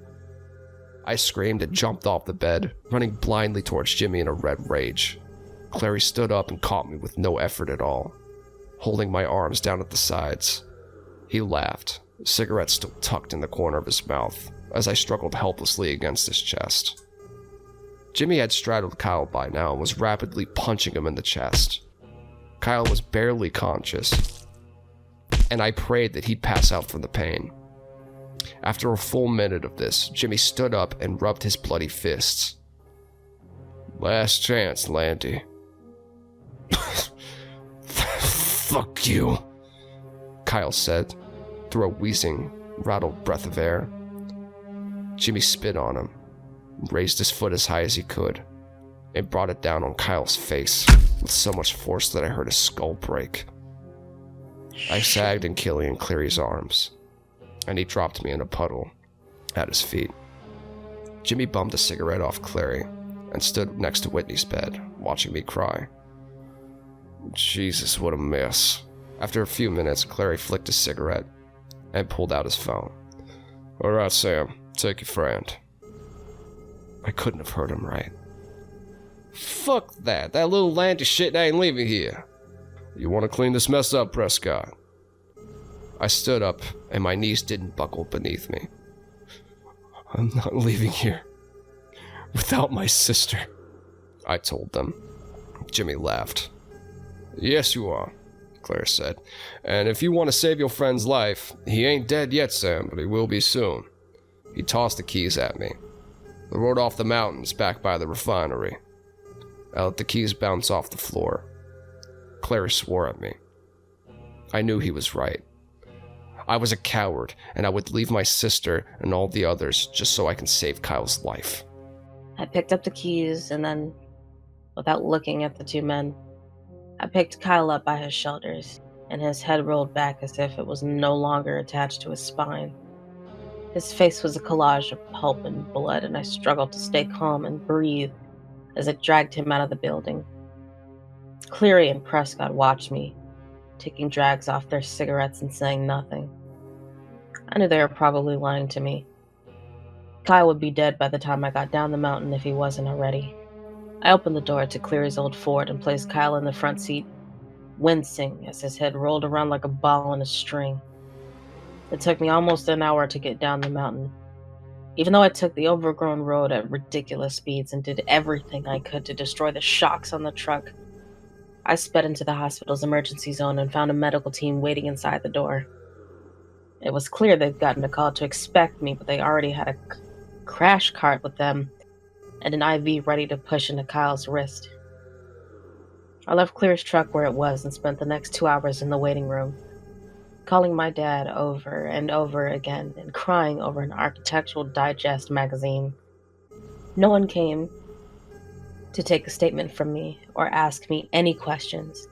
Kyle's mom arrived just before my dad did and started screaming as soon as she saw me. My dad walked in behind her and had a deputy restrain her. He drove me home in silence, but I couldn't take it for long. Is anyone going to file a police report? Does anyone even fucking care what happened? Sam, He didn't turn to look at me. I am doing my best to do damage control on the situation. But if Kyle dies or his parents sue, there's nothing I could do. You think I did this? I screamed at him. We're not gonna tell your mother, all right? She has enough to worry about. Dad, it's Kimber. It was fucking Prescott and Sheriff Clary. Yes, you arrived at the hospital in Killian's truck. We already talked to them both. I was so frustrated and full of rage that my next words came out a jumbled, stuttering mess that ended in a helpless scream. We pulled into our driveway and my dad turned off the car, and finally turned to look at me as I struggled to catch my breath. Samuel, we will never speak of this again. Do you understand? Are you fucking kidding me, Dad? Kyle might fucking die. I saw Kimber. Enough! If you want this to go away, you will keep your mouth shut about it. Make no statements to anyone, and I'll hire the best lawyer I can afford to clean up your mess. I don't know why you beat your best friend almost to death, and frankly, I don't want to. Fuck you! I screamed at him and threw open the door to the cruiser. I ran. I ran then, away from him and the house and my broken life. He didn't come after me. Not that day, or any other. Since everyone in town thought I was a violent thug, no one would let me stay with them when I called around. I eventually went to a motel far outside of town and drained the last of my savings from work paying for the room. I went back to pick up my car from the trailhead, but it was gone, and I hoped it was Kimber who had it and not a tow yard. I read the paper every morning for some mention of Kyle's condition. I saw the Daily's birth announcement about 10 days later. They had just had a son that they named William. The whirling, twirling, shiny gentleman lit up the valley with its stench and song of death that night. It was the last time I ever heard it. I stayed in Drisking long after the money ran out, and I was sleeping on the concrete behind the motel. I stayed until Kyle was released from the hospital. A mute, empty-eyed, soulless vegetable. I went to see him once, while only Parker was home, and threatened him until he let me inside the house. When I had assured myself that the Kyle I knew was dead and only his empty husk remained, I left his house and hitchhiked out of town. After I spent 4 drunken, drug-fooled years in Chicago, I came home one day to find a letter waiting for me. It didn't have a return address, but it was postmarked California. I knew it was from her before I even picked it up. She'd written so many of my assignments for me that I knew Kimber's handwriting better than my own. Inside it was a letter. The letter. I read it only once, many years ago, until I sat down to transcribe it today. My Kimber, I know you aren't going to understand why we did the things we did. It was all born out of love. At least it started that way. You're everything to me, and you always be my daughter, do you understand? And I'm leaving this world because of what I've done to you, not because of what you are. I don't want you to be upset about what you are, because who you are is beautiful. My dearest, this town has done horrible things, and all of us who live here are guilty. Read this letter and leave this place. I need to tell you all of this. I need to start at the beginning. Somewhere along the way, decades ago, the major population of Drisking became unable to bear children. Most people blame the town for letting the iron ore leak into our water table during the collapsing of our mines. This is the same water table that still provides the town's water today. They were never able to quite fix it. And ore is toxic, and exposure causes infertility. The town did and still does suffer greatly from its effects. And the Prescotts, they solved the problem that no one could solve. It was an ugly, crass solution, but most people were happy to look away when they were able to raise families again.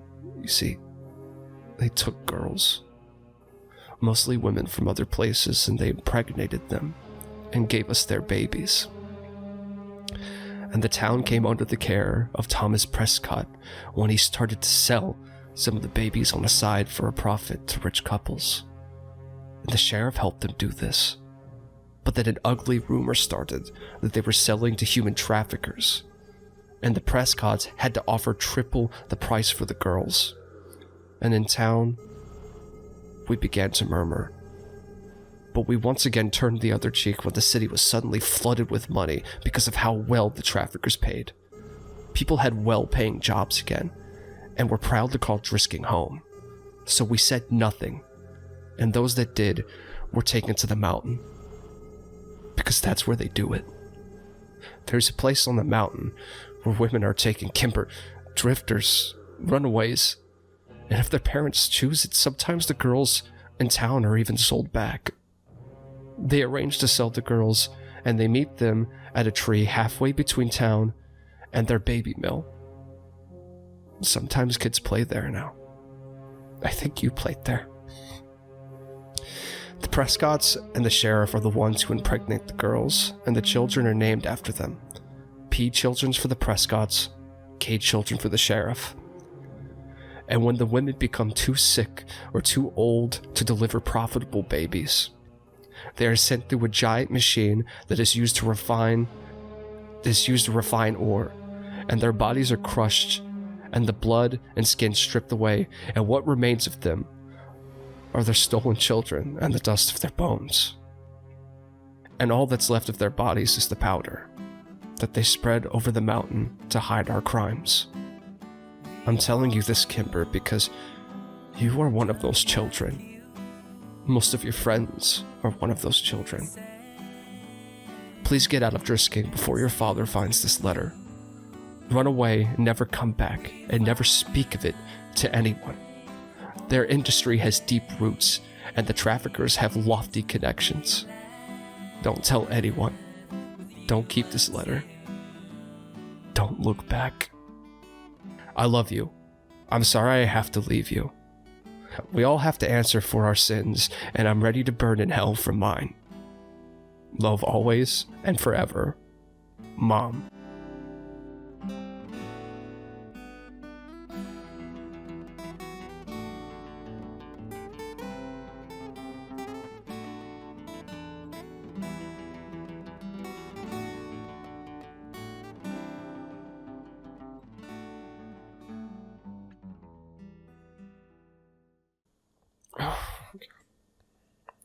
Shit. Ugh. Ah! God, every time I think I'm prepared. Every motherfucking time. Oh. Oh, Jesus. And, so there's something I want you to know. So when they say like the P children are for Prescott's, the K children are for the sheriff. Mm-hmm. I don't know if you've made the connection, but Kyle and Kimber, both of them red hair. They're brother and sister, which is just wonderful to find out. Yay, incest.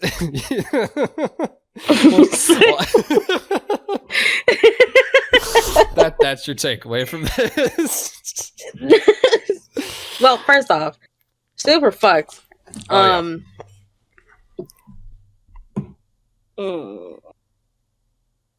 That's wild as fuck. Yeah. Oh, God. Okay, so then my question is, Sam's mom? Oh, what about her? I don't know. I thought about it. I'm just like, wait, I'm slightly confused because I don't know if we've ever heard about her or not. And obviously, he's not one of their children, so that's wild shit. Parents. I only heard about his dad. Mom drove us around. Okay, but like, where the fuck did she go? I guess she just fucking fucked up at some point. But regardless, this is, I mean, overall, wild story. Well, the mother, Sam's mother, has been stated only a few times in the story after Whitney's disappearance. But it's stated that she spends a lot of her time in Whitney's bedroom, so she's clearly also very manically depressed. Maybe not to the furthest extent that Kimber's mother was, because Anne was dealing with that for 20 years, but losing a child in that way weighs heavily on a person. It's uncertain if the mother ever really knew about what's going on, because it should also be stated that Sam's dad is also is now taking a part in doing that, because the child William, the child William that was adopted by Mira and her husband, which also coincides with Whitney's last child before they killed her, which means that Sam's dad raped Whitney and gave Mira and her husband that child. That's yeah, which makes the line like "I love your sister more than you could ever imagine" hit so much differently. Oh God! Yeah. Oh yeah. Yeah, because Prescott stated that like Whitney's like not one of mine, quote. Like he's like, quote, "That's not one of mine." And clearly I don't think it was Cleary's. So yeah. Why would he do that to his own daughter though? So I'm gonna spoil a bit of the part 5 because we're not gonna read it. That's it's terrible. Fine, I don't care. It's terrible. It's stated that in the last part of 5 that Sam's dad had previously gotten in trouble for pimping out underage girls, and that's why they were sent out of that's why they were sent to Drisking in the first place. What a sick fuck. Yeah. Oh, they were like, "Oh, since you're so good with this, we might as well send you to a place where you literally would not get into." That's crazy. I think that was the idea. Yeah, which means that whatever department they were in was just as corrupt, because instead of like firing, they were like, "Oh, well, you like to traffic girls. We'll send you to a place that literally specializes in it and has for like 50 years." Fucking years. Yeah. They're like fucking little girls. Here you go. Yep. You can even fuck your own daughter if you like, you know? He said, "Sign me up." Yeah. That's crazy. Yeah, no, it's a heavy story. Good God, every time though, it's always that letter that really gets me, and that was my first time like actually reading it. So kind of, I thought that since I'd listened to it a few times over, even though I kind of like weeped at it each time, I thought I was like, oh, I got this. I did not. I was like breaking down during the reading of that letter. It always fucking hits, man, like a fucking freight train, which makes the fucking part 5 even that much more disappointing because of how fucking corny it was written, and it came out like 5 years after the original Borrasca story. Oh well, yeah. And unfortunately, that's not the first time that C.K. Walker has done that to a story. She did that with another story called I think it's called The Church in the Woods. The first part of it's really good, and then like after, I don't think it's The Church. No, it's Deepwood or Darkwood. One of those. Actually, hold on. Let me see. Stop scratching the chair. God, it's my fucking. She has scratch posts on her cat tree, but no, she decides that my mesh chair is the best thing to scratch. yeah, Midnight would do that too.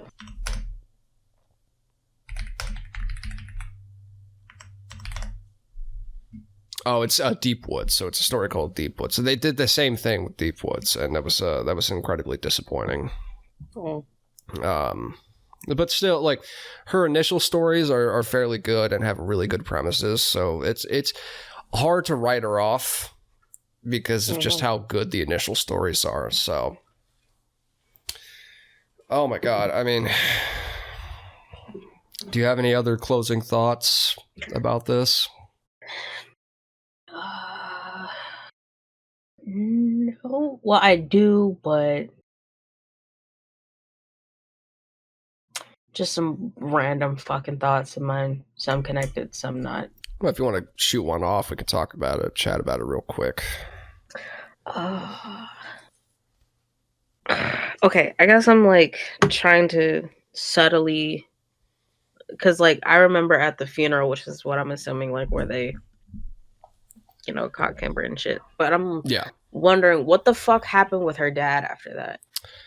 It's assumed that they either say, because he was also aware of everything that's happened. I mean, most like the letter stated, most people in the town are aware of those activities, which is like why a lot of people didn't come to that funeral to begin with, because they knew that she was like whistleblowing essentially. And they were all like very mad at her about that because, they want to keep the peace, the disgusting, rape baby empire is what's keeping them afloat. So they don't want anything like, about that to be messed with. So it's assumed that they either sent the father out, elsewhere, or they killed him. Yeah, that makes sense. Yeah. Shit. Yeah, which I'm not like really sad about because he also knew about it. He's also a piece of shit. He deserves to die, much like most of these people. Fuck. They need to be firing squad. Yeah, no, most definitely. Firing squad, Blood Eagle. Yes. Or just like shove a stick up their butt, Vlad the Impaler style, and just let nature take its course. Oh, definitely. Or like tie him up and let a bamboo tree grow through him. That type of torture. Yeah. Yeah. Funnily enough, I was thinking about that home safety hotline thing again, where that tree, if it touches you, you're fucked. The tree just sprouts at your mind. But see, that has to be slower. They have to feel all of the pain. It can't happen because that's too quick. Oh, most definitely. Absolute trash. God. When did this come out? This, I think it came out in 2016. I could be wrong though. Let me see. It might have been a little earlier. I know it was during like the height of like YouTube. This came out 11 years ago. It does say Scariest Story 2015. Okay, yeah. So assumedly it came out in 2015 then. It's fucking crazy that it was 11 years ago. Yeah, that is wild. I hate that.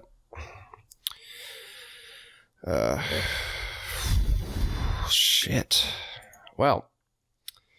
Anyways, guys. I hope you all enjoyed this episode. It is a monster of a story. I don't know. I know I said earlier I was going to like make this all into one cohesive episode, but I'm thinking I might split it. We'll see, though. I'd like to keep it all together.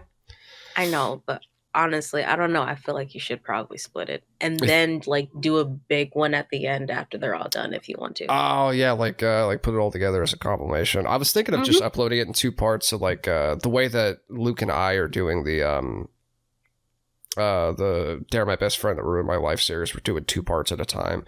But we didn't record it all at once. We just we make drinking episodes out of it because it's such a trash fucking story. It's so bad. But yeah, I think we'll do that. I think I'll be doing that in 2 parts. So that means I'm gonna have to make a separate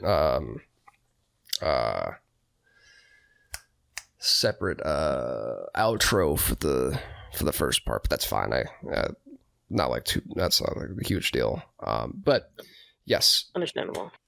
Hope you guys enjoyed this episode. I tried to put my heart and soul into this story. You did.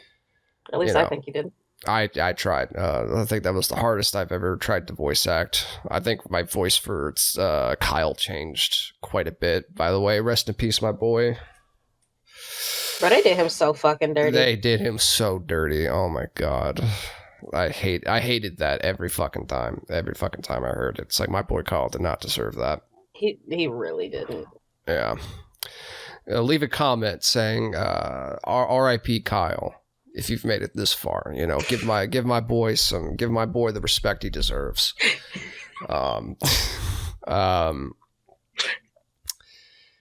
than that, yeah. If you like this, be sure to like, comment, subscribe, all that good stuff. Future episodes are always on the way. And yeah, I guess I'll see you guys in the next episode.